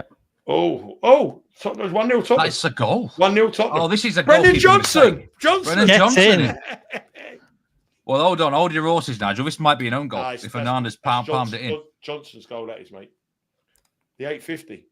How is this a goal? This goalie's mistake. The goalie is horrific. Now we've got a game. Now it will change. Brendan Johnson scored the goal. Wow. Yes, well played, Nigel. Yeah, very good pick, this Nigel. Plus 850, right? But it's a bit of a bad cheer because I wanted to draw at half time. Why couldn't he do it on the 46 minute? But then now. Well, hold on a minute. You'll take that cash. We'll take that. We're on plus a quarter of a goal as well. Yeah, the quarter of a goal. And Johnson get the first goal. Do you remember his dad, David Johnson, played for Ipswich? What a player he was. Remember him, James? David Johnson, I don't know. Oh, it was that's his dad. Yeah. Go on. Bad defending. Luke Shaw should have got it. Shaw's had a bad game. And he's got in front of him, and then he's come in and he's just tapped it past the goalkeeper. It's Luke Shaw. He's got in front of Luke Shaw. The ball's coming. Yeah. He's got in front of Luke Shaw. Got a touch on it. Bad defending. It's an own goal. No, it's not. It's not an own goal. It's not an own goal, Steve. That's Brandon Johnson. Trust me. That is not an own goal. Bet Rivers, if you're watching, give that to the bettors. That's not an own goal. He does touch it, Johnson. So yeah, there you go. Johnson's goal. Brendan Johnson. Yeah. For when does that mean I've won a T-shirt, Troy? Not another one. I won a T-shirt, boys. Hey. I mean, I think that goal sums up the first half. I think John Izzard's fallen asleep. I think producer John's fallen asleep because he hasn't changed the score. It's me. I meant to do on, that. Steve. I got to change that. Well, you've got to do one. You've bad. changed that. Let me go look at the odds with Bet Rivers now in play. Now we've got a game of football. So Tottenham are now minus 141 to win this match. Minus 132 now. Man United out to plus 480. Plus 215 the tie. To win the trophy, Tottenham minus 265. Man United 188. We've got a 2.5 goal game. Over 2.5 goals. Plus 102. Under minus 132. Corners are now 11.5 over and under. 6 on the board. But Man United now are $5 to win this match in 90 minutes, and they're plus 188 to come back in this match. There's going to be some angles from me in a minute. What do you think of those odds, James? Well, I mean, listen, I thought there was something was going to happen, and I said I don't think it necessarily be by design. It might be more by luck. I think we saw a bit of that in that goal. Summed up for me the first half. Really, it's been quite messy. Obviously, now if you were on overs in any way, shape, or form, you're probably going to get an opportunity to lay it off. I would sit tight now. I mean, I'd assess it. We're obviously quite close to halftime. I'd sit down and have a think at halftime. But our pre-match shout on Tottenham, I think all of us were of the same mind. We felt that they were overpriced. Man United are in here. Oh, well done. Yeah, great ball in. Regardless of done. Yeah, we thought they were overpriced, and listen, we've still got a few minutes to go, haven't we? But at the moment, I think it's played out with that being the case. It's been a pretty even contest, and they've just got the goal right, so we were on the right side of it. But I think what it means is, I don't know what you guys think, we'll see a very different type of second half now, because obviously one team are going to have to play it completely differently, and that's Man United. You've seen a very different 2 minutes since the goal. Well, I wonder if Man United most corners is worth backing here. They are 4-2 down on the corners, but you can get nearly plus 300 on that. This is where the bench is going to be important. Plus 170 from plus 175. This is where the bench is going to become important, because Tottenham are going to defend for their lives now, and Man United are going to have a lot of possession, a lot of attack, and they have those players off the bench to come on and change it in attacking positions. And this is where Tottenham had to go in getting lead, and that was their chance. And now I think they've got to try hit them on the counter attack, but we know Man United in this competition, what they do when their backs against the wall, they come out strong. And this is where our old mate Harry Maguire comes into account. If it's 1-0 with 25 minutes to go, they're going to bomb him straight up top. We've got some information on that, but it's going to be interesting now. So I'll give you some updates more on the betting here. We've got plus 575 Man United on the money line, plus 575. And to win the trophy, plus 205. 2.5 goal market, under still a heavy favourite, minus 152, and over, plus 115. It just shows you completely how your mindset goes. I'm sitting there throughout that first half going, I'm going to go in again 1.5. I'm looking at that price now. If I'm thinking, if I want to come into this match now, what will I do? I'll probably bet over 2.5, actually. Yeah, I would too. And I think with that over 2.5, Nigel, it's almost like you may be able to lay that off, right? Because I think United are going to come out very, very strong in the second half. Do I trust Tottenham defensively if they're put under a lot of pressure? You've seen a lot more of them than I have this season, but not necessarily. I think already, like you said, we've seen a different Man United since they've gone behind, really, in terms of urgency to try to get something before half-time if they can. So very different second half. I wouldn't trust Tottenham under Ange Postecoglou as a side that sit back. I think if they sat back and tried to defend this lead, that will be the biggest mistake he has to do. Ange Postecoglou is a manager that plays off the front foot. They've got pace. They've got attacking flair. Son might come on and change up a little bit as well. But I think if they sit back and defend, that could be the worst thing. And keep inviting Man United on. That's the worst thing they can do. And I don't think it's like Postecoglou here. I don't think it's like him at all. Yeah, and I think that's why halftime for him is going to be huge, isn't it? Because it is a one-off game. And the big criticism of him in many ways has been they only know one way to play. So when they're in the driving seat, it's like, what do they do to get it right? And he's got one chance, hasn't he, in halftime? And that will be, that is halftime. Halftime, Spurs 1, Man United 0. Put in chat what is the best bet now for the game, what you're betting on at halftime. We will have a little bit of a break and be back with our own thoughts and bets in how many minutes, Nigel?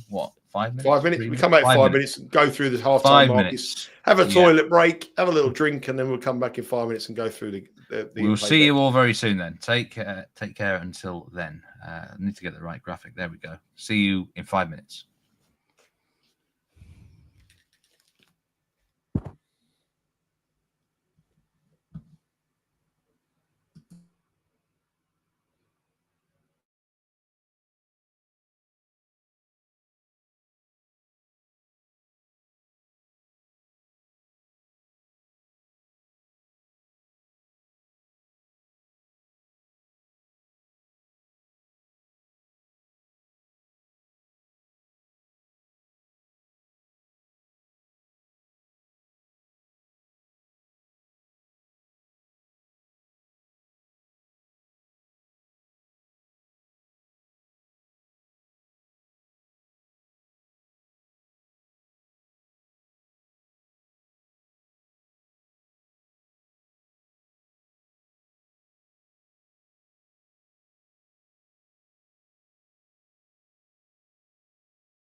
We are back. Welcome back, everyone. Half-time thoughts then, Nigel. I was just thinking how unlucky it was for half-time drawbackers or under 0.5 because it was never coming, was it?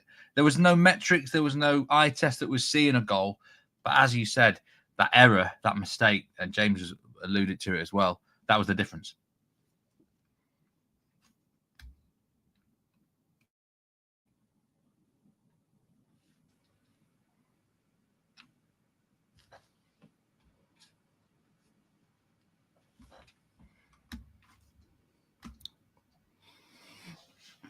Sorry, you hear me? I don't think you can hear me. Then can you hear me now? Yeah, I thought I had got a problem. No, sorry. No, I think I'm still on mute. A lot of people want me to stay on that mute throughout the second half, but no, it was one of those ones there. You would be very upset if you bet the draw and listen to the advice on us on the first half there. The draw at half time, you're thinking, oh my God. And then all of a sudden, when you realise you put the ball in the back of net, you'd have had a big cheer because it would have been the guy that one of the guys that we suggested to score the first goal. But I think that just shows you how the game changes. And you've got to go. I mean, you've got to look at that goal. The first thing you've got to look at is the defending from Luke Shaw's poor.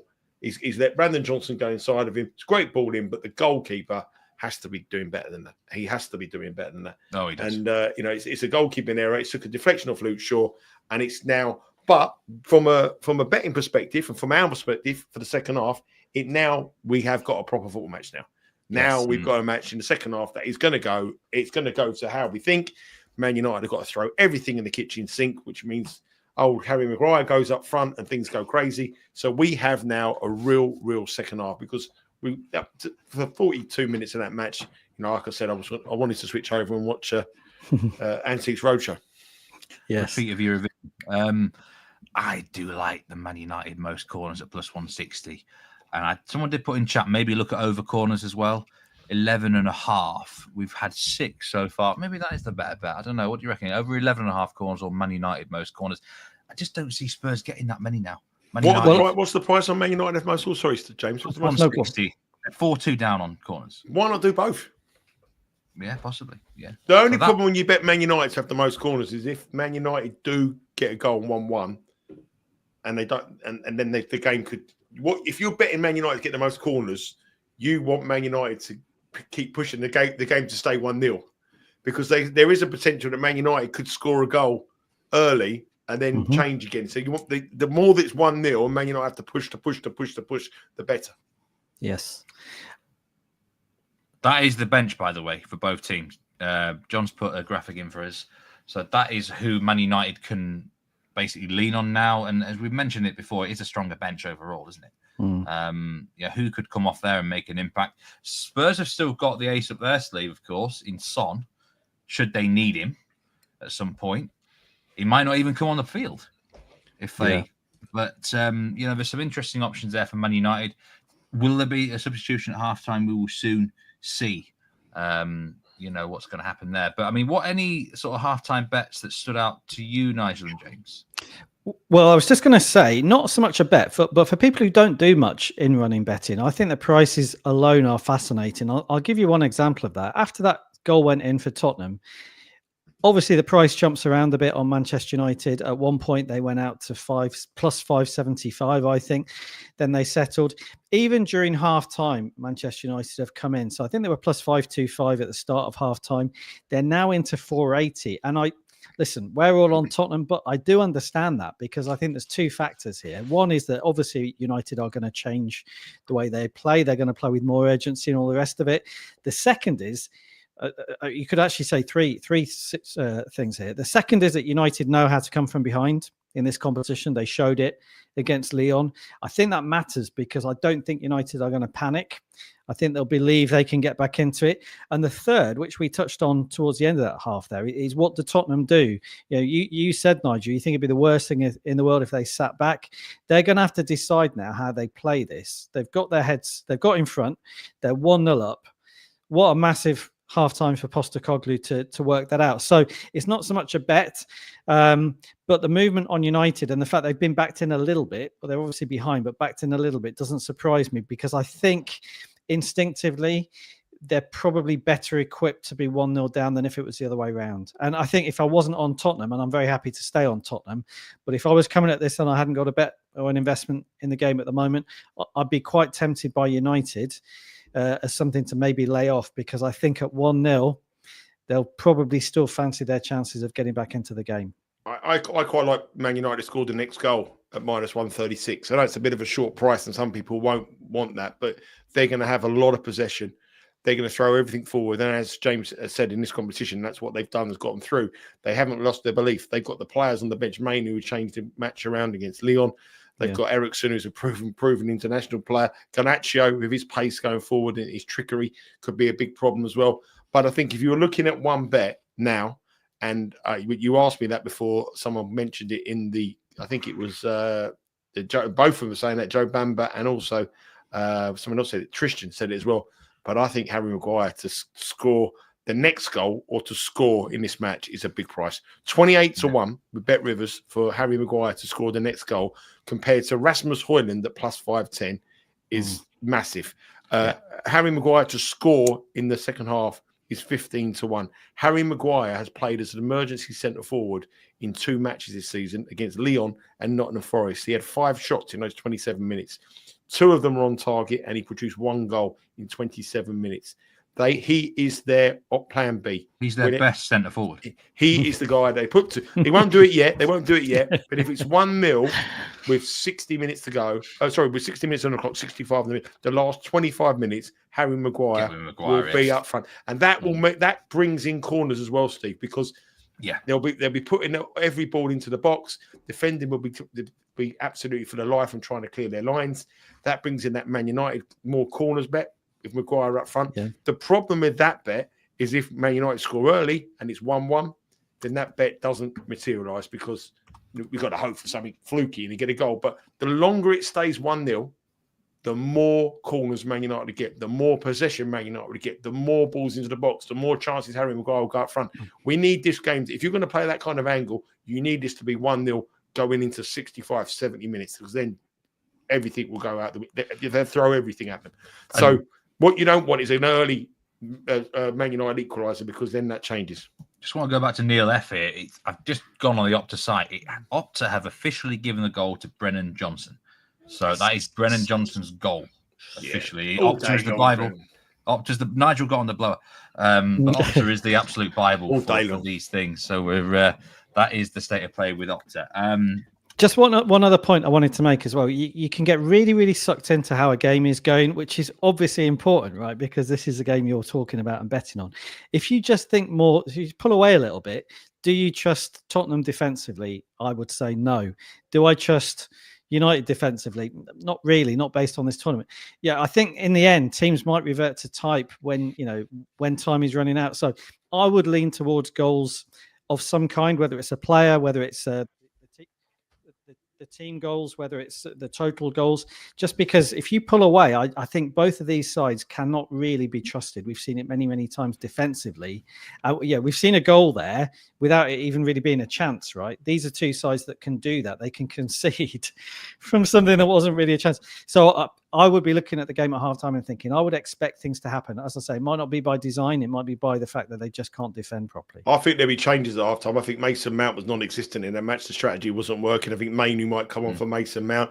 You've also got Garnacho. So if you're playing a forward position now, I mean, Højlund has been absolutely useless. So, I mean, I can't imagine. Has he touched the ball? I mean, he's like Mr. Invisible, isn't he? This season? No. But, I mean, I think they've got to make changes, and they've got the players to change off. And obviously, you've got Son as well. So if you're betting Richarlison to score, you've got to look at players you think are going to give you a good run for your money. And I believe Harry Maguire will give you a good run for your money. And he will be playing probably 20, 25 minutes of this match as a centre forward, and you're getting 16-1 on him to score at any time. Just something for James here, because over 2.25 goals is -127. Yeah, I've got to feel that would probably be in your wheelhouse there, James. It would. Yeah, it would, because it's just what I've said. I just don't think either side is trustworthy defensively. And we've seen already a goal in a half of football when there were barely any chances. And some teams will almost never do that. Some teams can defend better, and so they don't concede unless there's a really good chance. I think these two are kind of the opposite. And like I say, I've just seen enough of them certainly in this competition, far less so in the Premier League, but enough in this competition to know that they are not really trustworthy at the back. So with at least one of these sides really going for it, and maybe one still going for it a little bit, I would expect things in the box to be happening. And when that happens, I don't really trust them to keep the ball out of the net. Tristan's come up with a great bit there. A car for the Spurs goalkeeper if it stays 1-0 time wasting. Yes. That's a great. Yeah, Joe Bamber's actually asked who do we like to be carded now. There's 3 players minus the money. Spurs goalkeeper. Casemiro, Shaw, Romero. What is the price for keeper? That's a great shout. I like that. He's not listed on Bet Rivers. Maybe it'll come up soon. But there are now 3 players minus money to be carded. Casemiro leading that list, minus 125. Richarlison will come off. Yeah. Most cards. What about most cards? I mean, Tottenham plus 295. Most cards. Man United minus 1. That's a price, isn't it? Because there's 2 time wasting potential there. It depends if Man United equalise, isn't it? But I mean, it's only been 1 yellow card in the first half. So, like, as soon as if a Tottenham player gets the next yellow card, then Tottenham would suddenly become heavy minus money, and you would think that they're going to be defending a lot more and putting tackles in last class tackles. Plus 295. Tottenham get most cards. Yeah, it's one of those markets where, like you say, Nigel, the minute it levels up, that price looks ridiculous, doesn't it? Yeah. So I do love that bet though. I think the goalie. That's a great. I do. Yeah, if you can get on the goalie here to be carded, then Vicario, then that is definitely something worth considering, isn't it? Still looking for his odds here with Bet Rivers. They're not offering him just yet. We'll wait and see. Do you trust Onana? Absolutely not. No. Again, I've not trusted him for a long time, to be honest with you. He's the kind of goalkeeper that could save the penalty in the penalty shootout and become a hero. Yeah. He's that kind to of score one. Yeah, he scored one. He's that kind of guy, isn't he? Yeah. You think about Inter Milan getting rid of him for 50 million and getting in the goalie they've got. I mean, how good that be. Sommer, yeah. I mean, how he's been. I mean, yeah. Tremendous bit of business that. Yeah. Vicario 2-1 for a card at half time. That's a little bit short, isn't it? 2-1. Well, everyone's going to be thinking. A lot are going to be thinking the same. But I mean, we got to let's wait and see what the scoreline is as well. I think it's a sort of bet I'd rather get on around sort of 65 minutes, really, if it still was 1-0. But then I suppose the odds would factor it in, wouldn't they? So let's recap what have we got going for us? What are our official plays going in the second half? Are we going in for the Tottenham most corners? Or Man United most corners? Man United most corners. I like Man United most corners, plus 160. Yeah. The over 11.5 corners, I think, is an option as well. Yeah. I'm going to go in for my Maguire anytime goal scorer at 16-1. Yeah, and I would have gone in for whatever price you gave it, Steve, over 2.25 goals. I would have taken that at halftime. Hoyland's had a shot. Well, it's off target. Breaking news. It's off target. Breaking news. What? Yeah. What? Oh, I thought you were going to give us some breaking news. I thought you were going breaking news. Sorry, that was the breaking. I was hanging on. I was hanging on. Breaking news. I've just got to do Breaking the news. comments for a bit. If the comments get a bit coming. dodgy, it's because I'm doing the comments for a little bit here. But Joe Bamber's got an SGP there, 14-1. Man U most corners over 12.5, and Man U to lift the trophy, 14-1. It was all in the Man United train. It's all on the Man U train. Richarlison plus 350 for a card. I mean, it's a card here for Tottenham. So there's 1-1 card at 295. There we go. There's your card for Tottenham straight away. See what he's dished very quickly. Van der Ven is in the book. I mean, this ref, he's only really been 2 chances to give a card, and he's dished on both occasions. So we know what he's like. So what price is that? It was plus 295, and now it's going to be. You got to be plus 110 each. Yeah, I would have thought plus 110 with the tie, of course, as well. I mean, total cards line will now be at 6.5 after that card, which the cards could go through the roof now in the second half. That's for sure. Can we get a bit of quality to get into the box? The next card market doesn't make sense. I mean, Man United are minus 120 favourites to get the next card, and Tottenham are even money. I think that's. I think it should be the other way around. The team that chasing, the team defending, should always, in my opinion, be the favourites rather than the team that. Because the time wasting is in play. Yeah. That's for sure. There's been an application here. Here we go. Could be all going off. Harry Maguire and Romero squaring up. I mean, the card backers just wanted someone to do a headbutt then. But Harry's moved back, and I don't think there's going to be any repercussions for either here. But, I mean, Romero's a fiery character, isn't he? Yeah, well, Harry sorted him out there. No problem there. So, six corners, six cards now. About 5.5 or 6 cards.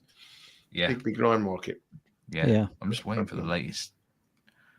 I didn't know. Next method of scoring. I didn't even realise that was a market. Shot inside the box, -165. Header, +400. Penalty, it's hard enough to find out what team's going to score, let alone left foot, right foot, header. There's a lot of markets you can bet on at Bet Rivers here. Come on. Own goal, 17-1, just for those who are interested. If we can get the team who scores the next goal, that'd be something. Let alone it was a left foot, right foot, header. Whatever. It actually came up a lot on the live show, didn't it, Nigel, about headers?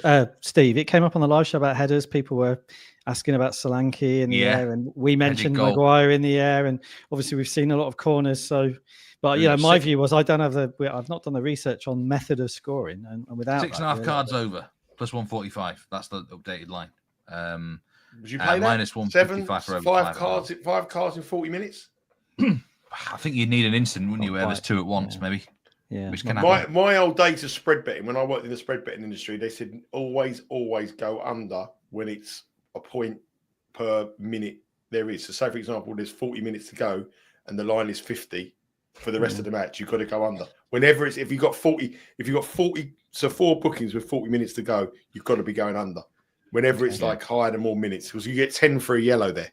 So if you've got 5 for the remaining of the game and there's 40 minutes, it's a massive under. You've got to bet it when it's more than 1 a minute in terms of a point a minute. There hasn't been a corner since the 28th minute, actually. Joe Bamber's there you go. Point. You was going on about. You was going. How can this possibly be 6 corners after 28 minutes? See, you were getting stuck in with what you bet on, what you think's going to happen, not what you've seen. You've always betting on what's going to be predicted is going to happen, not what you're going to see, Steve. Yeah. Well, that is the in-running thing as well, Nigel. That is why a lot of people who haven't done it, won't really have thought in those terms. I know that sounds silly, but that's an in-running mindset, right? Because if you just do your betting before the game, it's not on what you've seen. It's on what you think you're going to do. But you can be drawn when you watch a game into thinking about what you've seen, whereas before the game you're not doing that. And actually, it's better to continue to bet on what you think is going to happen, even if you're watching it. That's why I like doing these kind of Betcast with you guys, because the sound is down on the television. I don't have to listen to a commentator. I mean, if you're probably listening to Rio Ferdinand, who's completely biased on the match, or you're going to listen to someone like Glenn Oddle, who's going to be completely biased the other side of the match. So I don't know who's commentating on it, but you're actually listening to us guys here looking at the game, trying to give you an opinion, and you're getting more information on here on just, we're not actually going official bets, but some of the logic we're saying in terms of what we think will happen is pretty quite good. But I wish sometimes I was the person on the other end watching it, having a bet, listening to you, rather than not being able to have a bet on here. So it's quite interesting to see.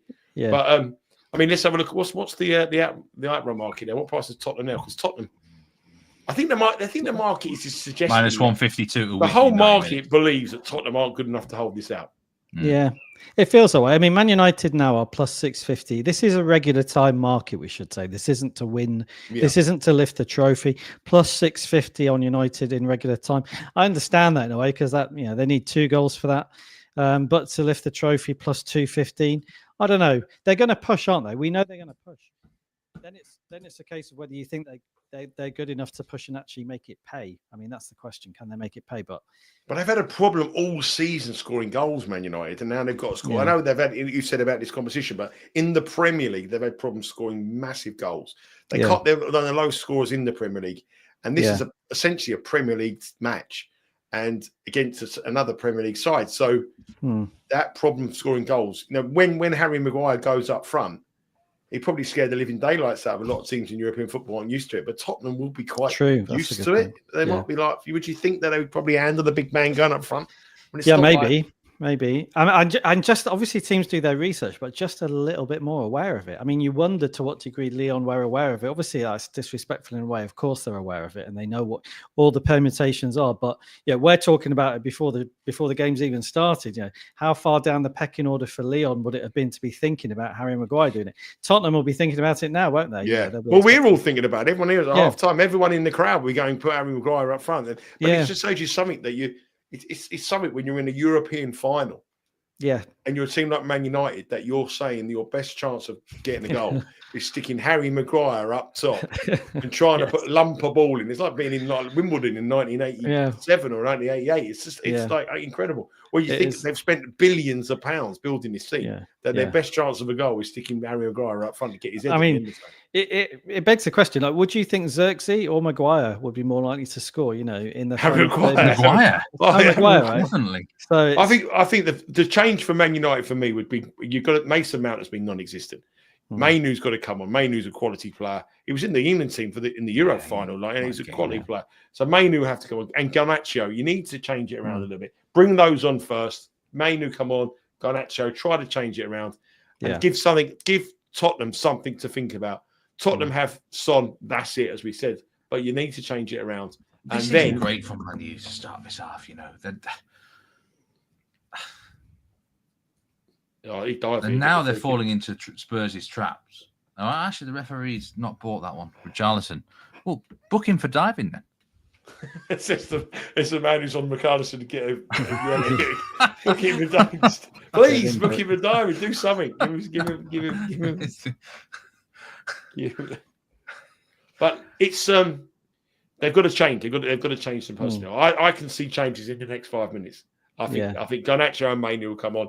And then if that doesn't work, 15 minutes to go, Maguire direct. You'd expect early rather than late, wouldn't you, given the strength of the bench? Because some teams, it's a very clear 11 and a very clear bench. There's no difference in quality, really, is there, between some of these starters and the guys on the bench, right? So in some cases, you could argue they're better, the ones on the bench. So why wait would be my view. Why would he wait? But well, you said that he explained why he put Mount in from the start in 11, and that clearly hasn't worked. So change it up, and Mainu is a better 1-0 down. You want Mainu on the pitch, right, and the Garnacho on the pitch rather than Mason Mount. Yeah, Garnacho is obviously an interesting one, Steve, because you mentioned the weight of money that had been coming in from Unbet Rivers. I know there's mixed views on I've been speaking to a lot of United fans this week. They complain that too many of his crosses don't beat the first man he gets. Richarlison can get yellow here. Richarlison's got yellow, mate. There he is. There we go. Get in the book. And now Tottenham's got 2 yellow cards to 1. Yeah. Plus 295 them to get the most yellow cards. There we are. So what's it going to be now? Well, obviously odds on, right? I think it'd be about minus 250 now. Yeah. And what's going to happen now is Richarlison will come off. He's got to be the first sub now. He's too much of a risk to stay on the field, let alone. Yeah, but you weren't going to. You're 1-0 up. You want to take Richarlison off and put a more defensive minded player. I wouldn't risk him on for much more than 5 minutes. He can blow his fuse at any point. Anyway, this is dangerous. Harry Maguire get his head. Harry Maguire. We could do with him getting on the end of this. That's what we want for that. Bruno, but let's have a bit of quality Bruno for once. No. I tell you what, that was a weird one. The keeper nearly got fooled, but I think it was Lenny, wasn't it? Lenny Yoro. Yeah. Yoro nearly nicking in there. Who did score, didn't he? He scored against Lyon, did Yoro? So that's why I mentioned a few times in. I mean, I did touch on this. This might be a shot on target. Oh, it is. I think that's a shot on target for Yoro. But I've never even looked at him before the game. But I was saying there before those card markets, saying that Man United, how can Man United be the favourites to get the next card? Now the market to get the 4th card, Tottenham minus 129, Man United plus 112. So that's flip flop. That was minus 120 Tottenham, and they're the markets where I don't think programs and the tech and the way that everyone has their programs and their algorithms and these various different bots that create generation. That will be a program that will just sit there and show you what the price should be, but it isn't taken into account. I don't think they're 1-0 down with 31 minutes to go in a European Cup. Yeah, I would agree. With that. And so then they're the markets where in play you can find still bits of value. Those sort of obscure markets. The total goals and the supremacy and the winner and all those kind of, they're just ticking away in time. But those kind of things, they're not thinking, oh, they've got to defend for their life. They're going to have 84% of possession. It's just telling you what it will be at that particular time of the match. Yeah. And I always think, and you'll know this better than I do, Nigel, having worked for firms and all the rest of it, but I always think they're not that bothered about leaving it to the bot. And if you're able to beat it, you can beat it, because plenty of people won't. So if you can beat it because you are watching the game and you do know what you're doing, it is an opportunity, right? Because the price is maybe not quite right. When I betting, when I was working as a trader in running, we only didn't have any of these markets to bet on. I mean, it was only to winner. Didn't even have total goals really. It was just the winner market, next goal scorer. It was very, very small offering. Now with all these, it's just all computers generated odds that come through. But I don't, they're all factored in from the price at the beginning of the match. Yes. So if the price at the beginning of the match was Man United to edge more cards than Tottenham, now with 30 minutes to go, I don't think that computer program is really factoring in those kind of things. And now it has. Obviously, they've altered it. They changed it because it's gone from plus 120 to minus 120. They flipped the round around. So I find value in those markets. Yeah. So Isaac Newton, again, coming back with the head-to-head stat there at the minute. That's looking good for you, Sir Isaac. I know you're on Spurs today.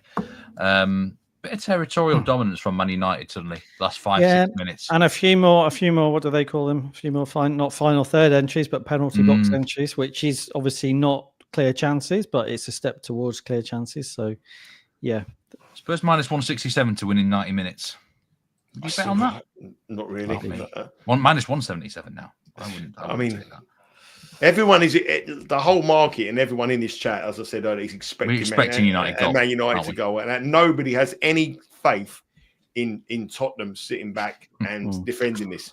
Whereas at Wembley on Saturday, in a similar position, I had every single faith that Crystal Palace could hold out Man City. Did you really? I did. I genuinely did. And was that based on what you were seeing? Well, no, I just knew how strong Palace were as a defensive unit. They never kept they kept clean sheets for about 6 or 7 matches away from home. But I seen them as a 3. I felt that De Bruyne was having an awful game. I felt that Haaland was having a really poor game, and I had no doubt that they would keep the clean sheet. The only time I got worried was there's 10 minutes at the end of the game. I thought, hang on a minute, this is a bit worried. The goalkeeper was having a worldie, but this Tottenham side, they're the only football team in world football that have a name after them of failure, Spursy. And that is what everybody expects them to be, Spursy. And that's where the market is here. Everyone just expects Spurs. If you get a second here, he's one away. In here. I'd say play it right, Johnson. What a chance this is! What a terrible touch! What a terrible! And it's somehow not a corner as well. I don't know how that wasn't one, but Solanke, wasn't it? Terrible touch. Jeez, that was a great chance. Look at this. He's done everything right. The ball's in. He's trying to put it on the right foot. Look, he's stretching a little bit. But it was one of the great spots. But his touch was awful. Spurs need to keep that. And that's almost the first chance on the break for either team, isn't it? It shows how contained it's sort of been. There hasn't really been a chance. So maybe indicative of what we might see a little bit more of now. What is it? 28 minutes to go. So first real break for Tottenham. I mean, listen, it's almost putting the game to bed, isn't it? If they score that. Do you want just if Tottenham do go on and win this competition, do you still think Ange Postecoglou will be there next season? No, I think he'll walk. He will. Yeah, I think I think he will stay. I think he'll stay because I just think the Champions League will draw him in, and I don't know, he'll want to push on, but he's had a tough time, right? He's had a tough time. So, I mean, he was, obviously under significant pressure before the game. What was it? What did the journalists labelled him a potential clown, didn't he? Yeah. I mean, when was the last time you went to the circus, Nigel? I was in Rome with Simon Holden. I was see quite a lot. No, I love him the bits. He's like, I know I'm joking. Only joking. He said he's come out with a brilliant line over there. He said he's not a drinker. I'm not a drinker. He said I just have a glass of wine with a meal. I had 32 meals yesterday.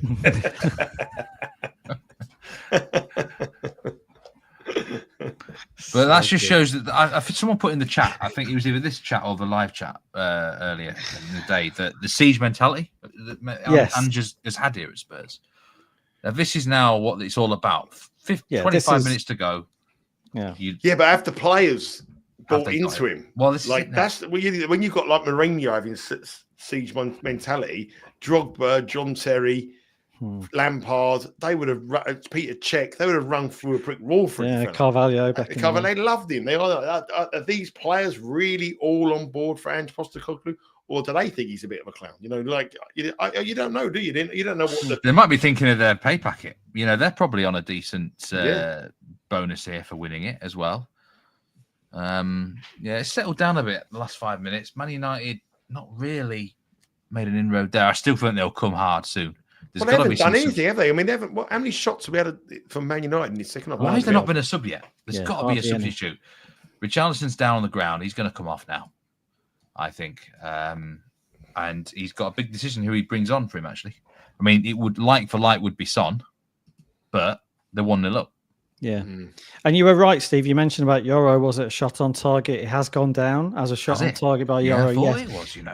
We're on 4 shots on target in the game. Obviously, Johnson's goal, then 3 for United, Amad Diallo, Bruno Fernandes and Lenny Yoro. That's it. Now, if you look at what those shots on target were, we're still waiting for the goalkeeper really to have anything to do, aren't we? Tottenham goalkeeper. So in terms of actual saves, we've mentioned United pushing on a bit more. We've mentioned them getting into the final third in the box a bit more, but they're still not really threatening a goal, are they? No, they're not. But that's why they got to make the changes. It's not working. This system is not working. Yeah, and they're 25 minutes away from losing this final, and they've got to give themselves a chance to win it. So they need to change. This is where the manager has to make his tactical steps. Son is coming on now. He's the first substitution. Son for Richarlison, I think. Is it? No, is he? Yeah, it's Richarlison coming off. But Man United draw double chance plus 150 in 90 minutes for those who are interested in that. Now the goal line will be about, I think, probably 2 on the Asian. No, over 1.75 Asian goals is minus 110. That would now interest me, I've got to say. You want to bet the over? I think. Do you see 1-0 from this position? I mean, to be honest, I don't need to, because the 1-1 draw, I still think that's very much live for us, really live for us. But I think the 1.75 line's not too bad at this stage. Tottenham are in complete control of this match at the moment. Yeah. So I don't see any. We don't think they're going to stay in control, do we? Well, that's because they haven't made any changes yet. They haven't changed the system. I mean, Højlund and Mason Mount have been absolutely non-existent. Needs to come off. He's got Xerxes, he's got Garnacho, he's got players on that bench who can come on. Mainu, they need to change it. Otherwise, they're going to give themselves too much to do in such a short period of time. Yeah, I think as well for United, that if that break was a scare, that Tottenham break was a scare, and then Son comes on, it another just yellow in. He's booked him. That's not a booking, is it? Another yellow for Tottenham. This guy, this ref loves the dish cards. That's not a yellow card. It's 3-1 now on the old cards, or is it 3-2? Wow. That was brutal. When he stood in front of him, didn't he? I think that might be cumulative as well. He pulled the ball from letting him play the ball quickly. Okay. So he's going by the letter of the law then, basically. Yeah. Okay. I'd have let that one go if I was the ref. Yeah, Wyss would be quite lenient, wouldn't he? I reckon Wyss would be quite a lenient referee. Yeah. He'd just be the he dropped it. The goalie's dropped it. Oh, what a chance. Goalie's mucked it up. Oh, God. That's pinball. That's pinball. Somehow they've not scored.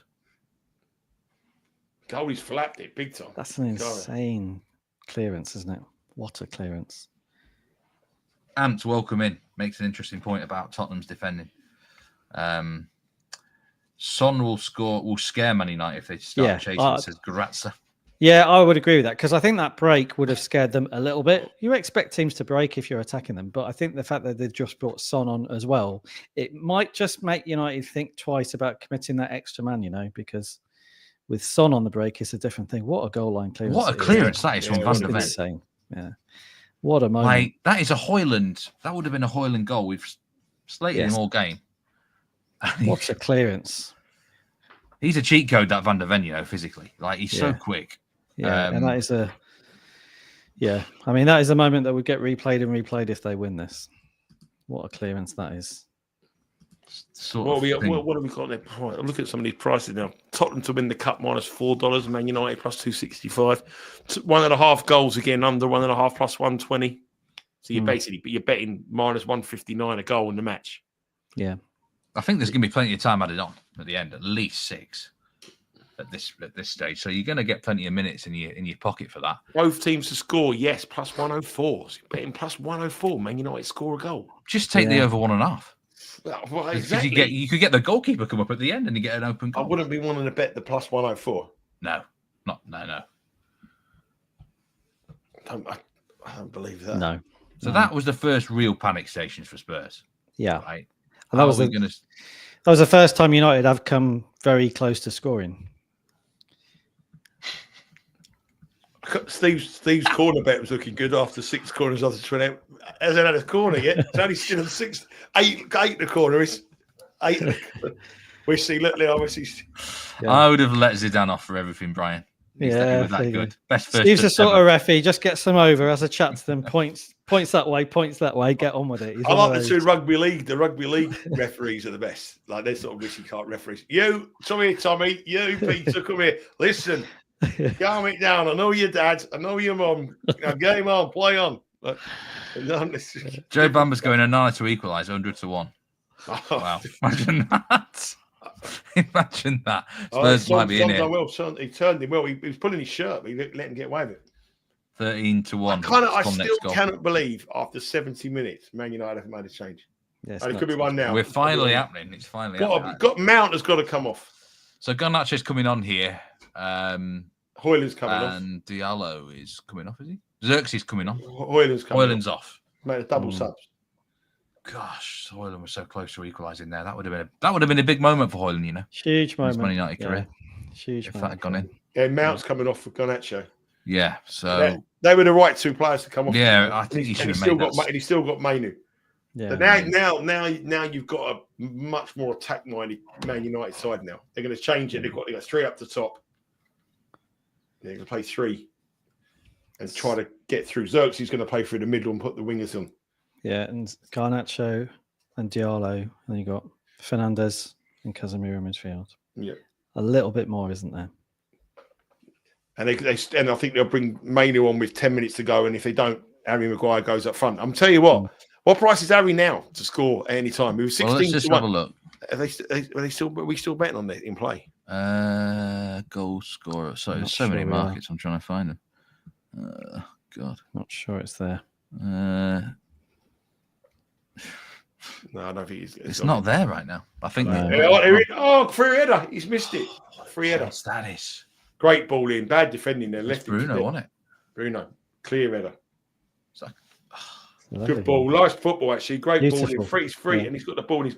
Oh, what a chance. That's more than a chance. He's quite low, though, for him to get down and hit that. He's got to bend down. He's quite low for him. He could have probably let it go and hit it with his foot. Yeah. A little bit high. He's got to bend right down to take the control of it. Yeah. Or slightly awkward, isn't it? Height. Neither one nor the other. I mean, it's pressure. It's all one way. At Tottenham, what do we think about how they're handling this? I mean, they're doing all right. Doing okay, right? Doing okay. You would. I mean, to be fair, Man United have had a lot of possession, a lot of chances, apart from the one where the goal line clearance. They haven't been peppering the goal, have they? There's chances, but they haven't been causing many problems. I mean, they're hanging on. Yeah. You think as well, there's likely to be at least one more Tottenham break, you would think, and potentially a bit more incisive. Especially if they put Harry Maguire up top, then they're going to leave him open up the back. Yeah. They'll probably ask someone to fill in make him a back 3, I suppose, at the back there and go. Yeah. I wonder when Maguire goes up front. They will put him up front at some point. I think he goes up with 10 minutes to go. I think as well, if you go back to half time and you said to Tottenham 28, 29 minutes later, this is where you would be, both in terms of scoreline, obviously, and how it's gone, you'd be fairly happy, I would say. It could have been. I don't know how that wasn't a corner from Garnacho there. Yeah. It could be the years for those teams in the cup competitions. Crystal Palace haven't won one for years. Newcastle for 70 years. Tottenham for 40 years. There's a new era of football. I quite like it. I quite like the fact that, the Man Cities, the Man Uniteds, Liverpool have won the Premier League, but now there's new kids coming up. I think it's quite good to get everyone new teams in it.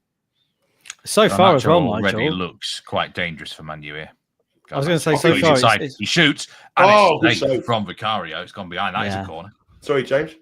I I was just going to say, so far, we can't obviously see the impact of the fans, but so far it's kind of bearing out. Yeah, just watching the replay, bearing out what you said about the support. It's very difficult. We haven't got the sound up. We're chatting, but you imagine in the stadium the impact that those fans is going to have is going to be insane. Yeah. And it's gonna help more than hinder. You know what I mean? You're going to be nervous if you're Tottenham. You're this close to winning it, but those fans are going to be going absolutely crazy and supporting you, right? So it's going to help. You guys follow the European markets a lot more than me. I mean, Garnacho is a player that I've always been a big admirer of at Man United, and I thought he's never been a player that, for some reason they haven't got the best out of him behind him again. He plays the ball in. It's another corner. It's another corner. So Man United, most corners are level now, isn't he? We're level. 4 each. Yeah. But two in quick succession. He's a player, Garnacho, that could go to a Serie A side or a La Liga side and just become a worldie. Could become like just a different level. His technique is excellent. Yeah. Yeah. Harry Maguire, big ball in, get in there, Harry. Oh, sure. That's it. The corners have been poor from both teams. I mean, both sides are defending them well, to be fair. Oh, it could be in here. Man United are finding big gaps here. I just think there's a goal for Man United. But look at this, though. They got Johnson. He could outrun anyone. Son's on the run. A good tackle. Great tackle. A good tackle. Was that Dorgu? Yeah. Dorgu, he's got better than in the last few weeks as Dorgu. Certainly in the matches that matter. My gut feeling is that Man U will score in this game. What are they to score the next goal now? Because no goal is going to be very, very short. Now what is this? No pen. No, he said no. He said nothing. Hold on, how's that not even a corner then? He'd give it to the goal kick.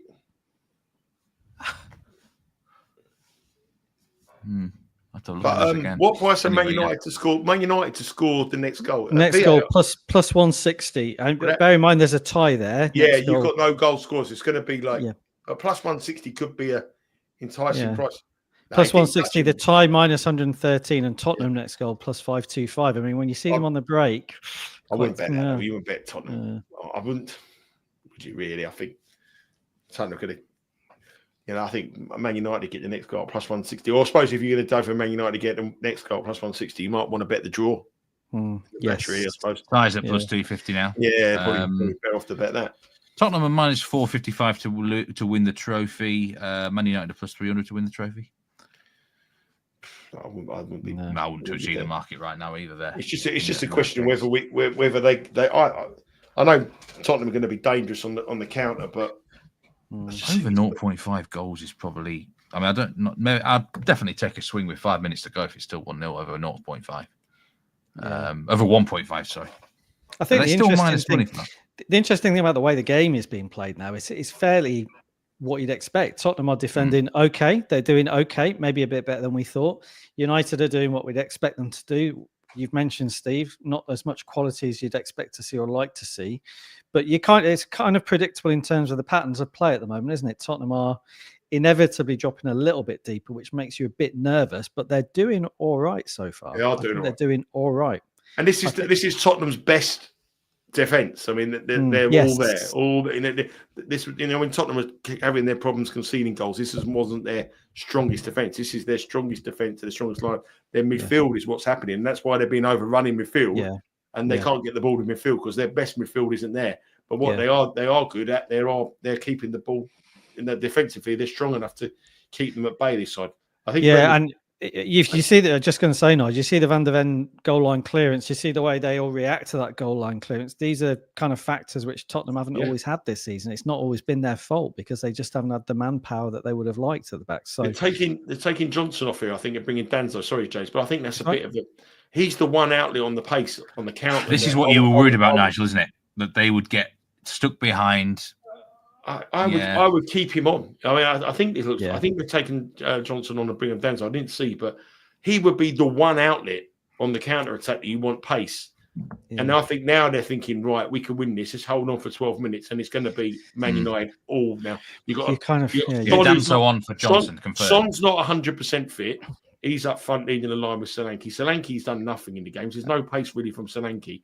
You've got no midfield, and they're going to be overrun. It's basically going to be, can this Tottenham rearguard keep Man United out for 12 minutes? Yeah, I mean, if you look at how they've lined up there, so they've gone to a back five, really, haven't they? They brought on a centre back in Danzo. you get it, but it's obviously telling United what you're planning to do very explicitly. Come and attack us. United quite like that, don't they? And the problem is if it doesn't work and you concede, then you've got a big disadvantage going into extra time as well. Yeah. Which is sometimes I worry about making decisions. Yes. I thought Johnson would be the one player who would stay on because of his pace. Yeah. To hit them on the counter attack. I'm very surprised they took him off. Solanke stayed on, I think, to defend set pieces a bit as well. That might be a reason why he stayed on. Yeah. Tottenham won't get out their half now for 10 minutes. It's whether they'll get out their own penalty area as well, Nigel. To be honest, they're so deep, aren't they? It's a bit nerve-wracking now. It's ironic, isn't it? You bring on an extra defender with a view to we can get even more defensively strong, and all it does is make everybody nervous that you're going to concede more chances. But yeah, it's definitely ceding ground to United, isn't it?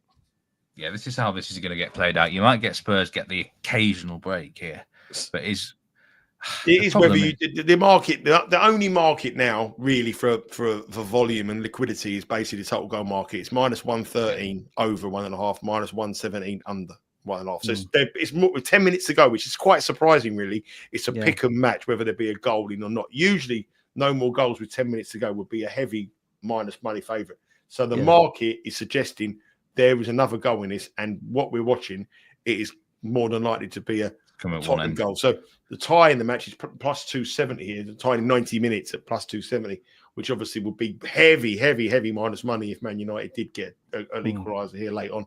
But over a goal now is just gone even money. So it's even money if you think there's a goal in this match, another goal in this match, or you want to take the minus 127 no goal. Right, Steve, what are you doing? Another goal? Oh, there's another goal here. You go, James, what are you going? Yeah, I would go yes. I'm going no. I'm saying Spurs. You are backing Spurs to win. Spurs. I think the value is that you've got 9 minutes to go and you're getting even. Now there'll be 6 or 7 added, I think, extra there. It's a too big a price, and it's been a reflection of what we expecting of Man United to bombard them. So I'm hoping Tottenham win 1-0 or Spurs are on the break. Yeah, there's a chance. Now that's where Johnson should be. Well, this is the thing, right? You've essentially relinquished your chance to break, haven't you? That's what they've done. So you are essentially admitting it's a 1-0 win or you don't win. I mean, it's a big call. What I think about that substitution is I think it came 6 minutes too early, 6 minutes. I wouldn't mind it 86, 87 minutes, because by then United are so demoralised because they've got so little time left. You can go and get your line of 5 and defend your penalty box, but doing it with like 12 minutes before you've got your added time on, Steve, so it's almost more like 20 minutes if you're right. I just think it probably gives United a lift. I know it sounds a bit counterproductive, but they just know that Tottenham are asking them to come at them. And there's been a real lack of quality. I think Jake Alvarez said it earlier. 2 very average teams, and at times the lack of quality is quite frustrating to watch. These Man United do lack that bit of creativity sometimes. Well, the goal was a mistake, wasn't it? It wasn't a great goal. The goal was a mistake. It's just no one would care to win 1-0, but this is where Tottenham haven't got them 3 midfielders who can take the sting out of the game, to control the game. They're missing Maddison, they're missing Kulusevski. They're players that can just take a little bit of the pace out of the game. They're doing now is giving the ball to someone who's coming deep, who's knocking it long and just coming back all the time. They haven't got the quality. And if Man United do get a goal here, then I tell you what, massive favourites. They're massive favourites going into extra time. Huge favourites. I would totally agree with that. Massive. Tottenham are running. They're running on empty. They're defending, and if you watching the game as we are, but they're dropping so deep, they're just encouraging United to go. Now, listen, it might work because United's lack of quality, like you said, Steve, means that if they're being invited to do something a little bit clever in the final third, they haven't done it yet, but they are definitely being invited to do that, which is half the job, isn't it? They will. Harry Maguire's gone up there now. That's well done for Tottenham. On the break again. Now there's no one there. Really there's no one there. There's no. See, this is where the outlet is. One. Hold on, they're 4-on-4 here. Nah, but he's not let. Again, they've wasted the opportunity. He's given a card for that. Oh, and he's getting involved. Fernandes, he'll get a card. Look, he's pushing around everyone away. He'll get one. This looks hard. This looks really harsh to me. Xerxes in the book. This is perfect for Tottenham. Take 2 minutes out of the game. Yeah. Get a sting. Cramp. Get the crop down. Yeah. 2 minutes in. You're in the 84th minute. 1-0 up. Just calm. Take it down. Yeah. So what have we got in those corners, Joe? Is it 4-4 now? The corners? Yeah, Joe Bamba's just took most United corners. I mean, they're going to get. They should win. They should, unless Spurs win a fluke corner. But is that a late sub, Dalot? Yeah, I think that means he'll come at the back and they'll put Harry Maguire up top. I think Dalot will come there off, and put Harry at Maguire. Harry Maguire will play up front now. 6 minutes to go for Spurs. Yeah, you can see Maguire now moving into a sort of more advanced position. They're defending his free kick and he's more in a midfield role. He's not in his usual centre half position. So Maguire now is playing up front. Yeah. Okay, it's a foul, maybe Baston, but I mean that's not a card. Gratzer, I agree with Gratzer there, never a yellow. But I mean, perfect for Spurs. They've took about a minute and a half. Yeah, already. They've took. Yeah, will UEFA add that on? UEFA are renowned. He just missed it. So Harry Maguire now is definitely playing up top because Dallow's come in as a back end. And you can see him now moving up. He's going up top now. If Maguire scores here, well, be. So what is he now? What's old Harry to score now? This is the time. I don't think he's there, unfortunately. I don't think you can. Oh, hang on, mate. Maybe. No. I mean, you can still do. Hold on, that can't be right. Next method of scoring, header plus 400. Now. Yeah, that could be. He needs something though. Team like Man United, 4 minutes in. Here he goes. Oh, Harry's got his head on that. Oh. Hold on, is that the shot on target? Is that the shot on target? No, it's Casemiro. It comes Casemiro coming. Oh, it's Casemiro. That's got to be the Casemiro shot on target. Yeah, this is where the old goalie could get a yellow card here. Harry's getting involved. Yeah. The goalie's just lying down on the floor holding the ball. Yeah. Yeah, Casemiro shot on target. I did advise that, Steve. Hold on. Has he given offside for it? He's given offside. Won't count then. I don't think it was his head, was it? I think he come off a Tottenham defender. If you look at it, the replay. Yeah, it might well have come off Tottenham player's head, actually. Speaking of shots on target, Tottenham's goal is still their only shot on target. So wow. It's amazing, incredible. Really. They'll look at it if they do win it, and there'll be some criticism, I suppose, of their lack of chances themselves. But it's game state, isn't it? If you go 1-0 up and then play for the 1-0 and get it because you defend well, then it's just your tactics. So. Here's Harry. He's up the top there. Header from a doggy. He's had a good game of doggy. That was a poor header. Xerxes. What's he got? Not a lot. Nothing. Nothing.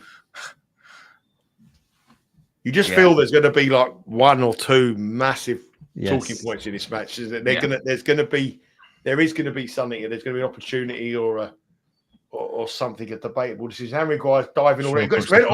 He's all over. He's pulling him all over the place. I tell you what, Shaw's balls in have been awful here today. Luke Shaw. And there's going to be at least another yellow here. There's loads of argy-bargies. Maguire for a card. I wonder what his price is for a card for those who can get on him. He's very clever, Maguire. He's very clever for those balls in the box. He puts his weight on and gets everyone around him and all that. He goes down on free kicks and corners. I remember when England were playing in the Euros with the corners and all lined up. No one could mark him up. Very, very good. Oh, that looked a bit dodgy, Maguire there. I think that was a dodgy one. Yeah. He'll be frustrated as well about that. I think he batted him. I think that could be. I'll tell you what. This could be off, He's definitely giving me a card. I just thought that might happen. Maguire is getting stuck in a lot. I doubt anyone managed to get on him. It was Poro. He was been having a bit of bargee with him all the way through. And he's gone in. Was that 7? Is that 7 or 8 yellows? That is now 1, 2, 3, 4, 5, 6. That's the 6 cards. Right. And it's 3-3 on the cards now. So. But I don't think we've done. Hold on a minute. No, that is 7. You are right. That is 7, I think. But no, it's Let me count. No, it's 6. 3 each. It's 3 each. Yeah. Here's Mainu.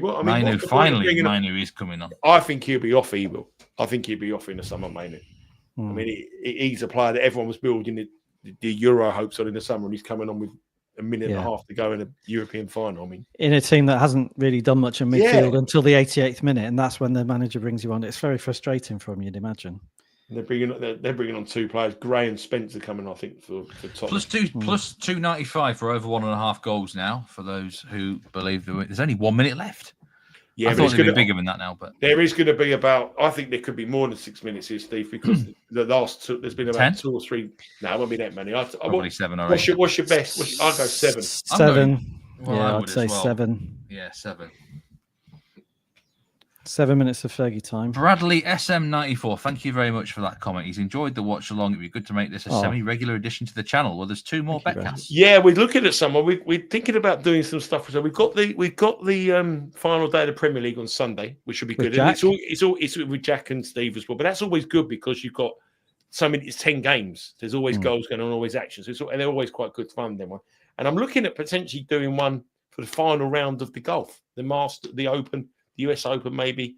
Or looking at doing something for the British Open and potentially doing something for like a major tennis match, but sit through 4.5 hours of a tennis match. Depending how long it's going to be, right? It's quite long, it's quite Club World Cup watch alongs is real, Brandon. Yeah, that'd be good. That'd be good. Yeah. That'd be good. Maybe in the final.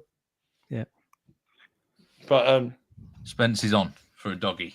I thought a doggy had a really good game by that one bad pass. I think he's a great player, a doggy. So how many minutes have we got? Here we go. We still don't know. We have entered stoppage time now, though. Yep. Some nice vintage Tottenham shirts in the crowd. Always good to see. Holston Pills. Yep. Here we go. My first ever football kit was a Tottenham old shot. This could be his first. Yellow one. Yellow one. What's it? Yeah, +7. Yeah, there you go. It was the year that they played QPR, I think. Or the cup final. Yeah, the yellow one. The yellow kit. Yeah. Brilliant. Yeah. So I got it for a birthday present and I ended up supporting QPR. I don't know how that really worked. A bit weird. Yeah. He's on a mission to give another card. He's going to book it. someone else here. It looks like the manager, isn't it? Who is it? Amarim? No, it's someone on the Man U bench, I think. Oh, it's a player. Who is that?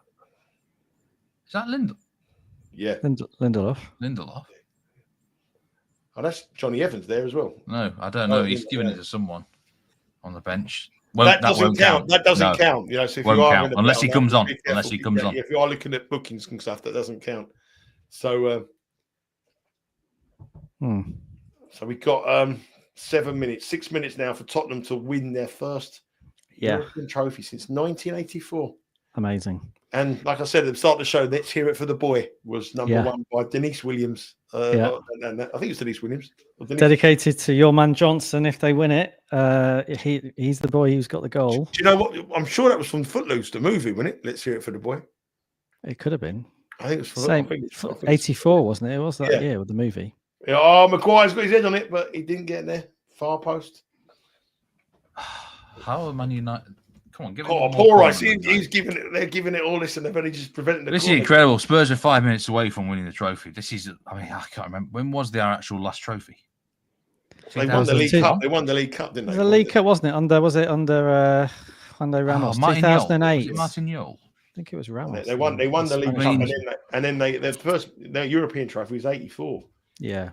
So 17 years since 2008, says Gratzer. Yeah. Joe Bamba says it's the worst final he's ever seen, probably. This one. Cool. Marseille, Red Star Belgrade, 1991. Joe Bamba. It's been quite a few. It was underwhelming. 2 great teams who just didn't turn up. What do you think of the Champions League final? Do you think the Champions League final would be a good final? Well, that could turn out to be a cagey one as well. Could be a cagey one, I think. We can come on to that. I think Inter Milan are the bet there, but really, I don't know. Yeah, I don't know. I've got it wrong. I thought PSG. I didn't think they'd get this far. So, yeah, I just thought the prices again, same as tonight. I saw it slightly closer than the prices, but I've been saying that about PSG all the way through the round, so I'm not sure. So that means that's every underdog that's won every major cop so far. Yeah, yeah. What price were Palace? They were to win in 90 rather than to lift the trophy. They were plus 325, so plus 330. Yeah. So every dog has won. The favourite bettors of not doing well on the cups this year. So bigger than Tottenham, but right now that Tottenham to win in 90 minutes, the money line looks big, right? What was it? Plus. How big is that clearance? To be honest with you, some of the bets we've come away. We said it was a 50-50 call, and this match has been. It's been a 50-50 game, right? Yeah. Yeah, I mean, Tottenham plus a quarter, that just had to be the value bet, didn't it? Yeah. Pre-game, it just was purely on price. No matter what you think the outcome's going to be. Can United get me one more corner here? Yeah, you'll get one more corner. So there's Weston Maguire. Oh! Great defending. Spurs have defended well. Coming in that far post there. They've had some good defending. Postecoglou's comments throughout the season now feel vindicated in terms of player injuries to some degree, not completely, but when you see them defending deep like this and actually so far keeping a clean sheet, it shows that when he kept saying, well, we've got a lot of injuries in various positions, he did have a point. When they play more sensibly and actually more defensively, then, although, that's terrible from Garnacho. What's he doing? I'll give it straight back. He did say as well, he wins trophies in his second season as well. Yes. I mean, this is... Someone's got to shoot here. Well, he had to have a go. He did have to have a go, Euro there. Yeah. They think they run it. Tottenham think they want the Holston Hills.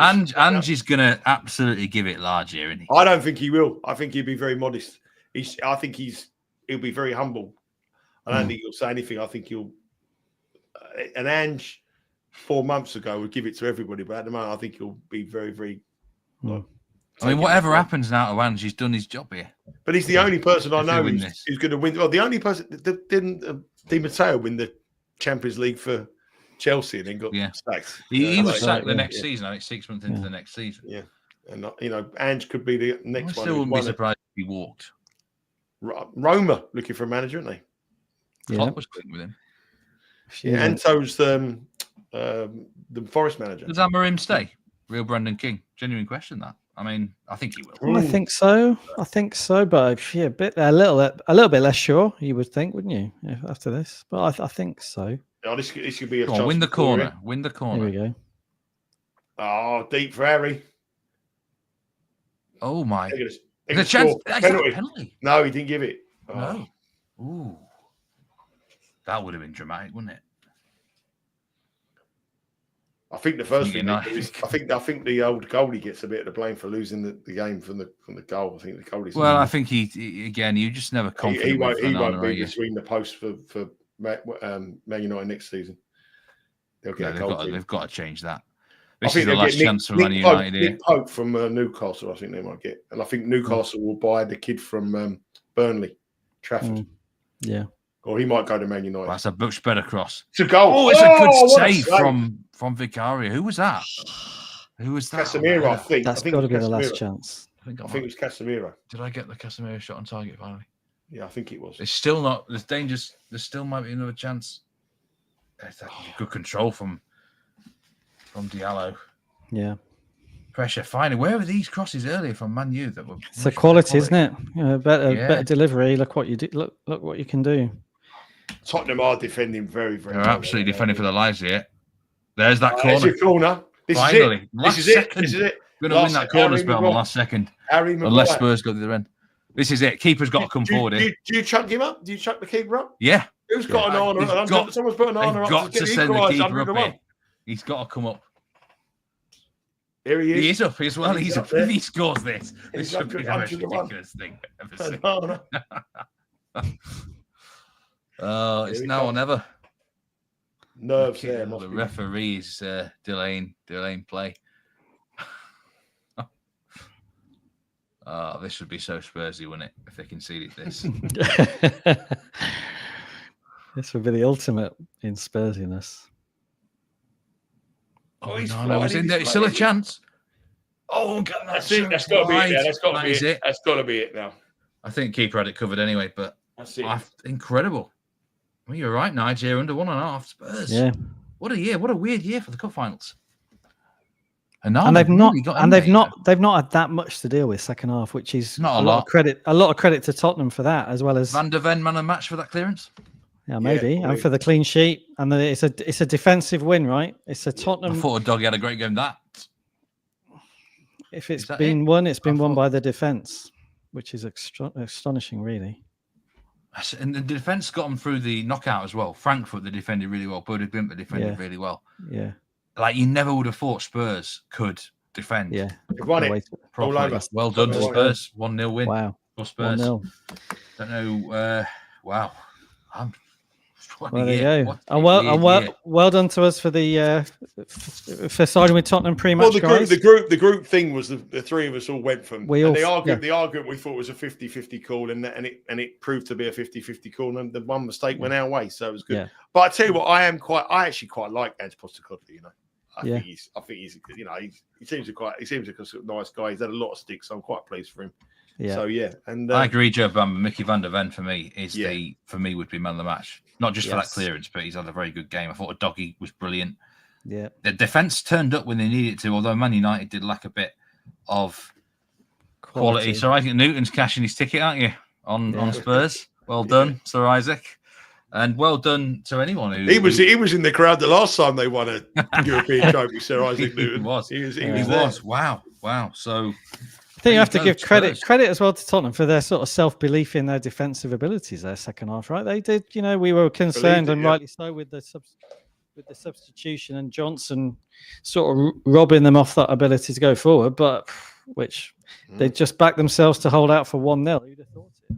Incredible. But I mean, I think we all kind of doubted Spurs, didn't we, that they would be able to hold on, but they we've all gone for Tottenham and we got the first goal scorer, so that's there we go. Do you know what? There's been a lot of winners. There we go. There's been a lot of winners. Can't ask much more than that on the live or on the Betcast here. And if you enjoyed that Betcast, first of all, thanks to everyone who came in. Yeah, the one thing I would say, Steve, if you have enjoyed it, obviously we've got the comments here, which are great, and we love everyone putting these comments on here. But if you can have to put the comments on social media to say that you actually enjoyed it as well, and then just say, listen, the reasons why you liked it, some of the bets we've cashed, because the more people can come in for the Premier League one, the better. So you see what it's all about. Like we do. If you can spread the word on your social pages, let us know, tag us in that, because we're in that. I really, really appreciate it. And if you haven't subscribed to our YouTube channel, I know I keep saying it, but the subscribers is the most important thing to us. So if you're not a subscriber and you have watched the show, please hit the subscribe to the channel, follow all the content that we have here on the Betting Weekly Studios. Yeah, and there's more to come. We've got the Betcast on Sunday, Premier League, me, Nigel, and Jack. And there's going to be a Champions League one as well. Dan Roebuck's going to be in the host chair for that. And obviously tomorrow, the regular content across the board, Betting Weekly Live. You're on that, I do believe, Nigel. With Dan Roebuck. I think you might be. I can't remember. I never know till the morning, till I get the little note from Paul to tell me what was going on. I can't remember. There's so many shows I can't keep up with them all. Betting Weekly Hardball Fast Break as well. That is on tomorrow. And there's some comments here now. Paul Leonard says he hates to blame him. He wasn't impressed with the starting lineup. Bradley SM94, thanks again. And Real Brendan King. Roebuck is going to be in the chair for the Champions League Betcast. And we've got one more show. We're going to have Premier League show and extra time, one more edition for this season. They'll be coming out over the next few days. But any last words from either of you, James? Yeah, well, I enjoyed the game in the sense it was absorbing.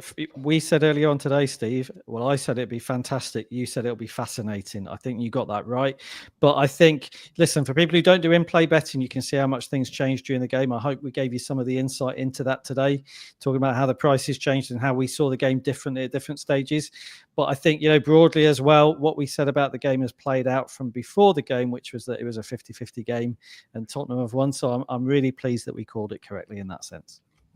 Final thoughts, Nigel? Pretty much echo the same as James. I mean, it's nice to get a couple of winners, all of us on the same hymn sheet with the fact that we all thought Tottenham were value. I think, some of the bets we didn't go our way, some of the bets did go our way, but I think the analysis of how we thought the game would go and calling the game tight, Premier League match, first half would be cagey, Man United throw everything at them, the Maguire going up at 10 minutes ago.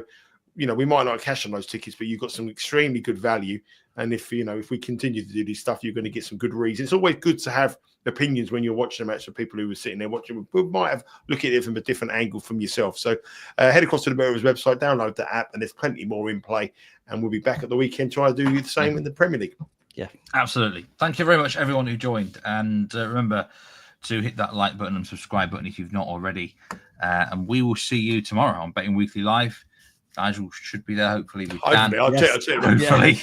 We'll text and then let me know. Look out for all the other shows coming up the weekend. Thanks, everyone, again, for coming in. Anyone who joined in live or on demand. And those that did win, producer Troy will be in touch with you sooner or later with the giveaways that we had earlier. We had 3 giveaways. Thanks, everyone. See you next time on this channel.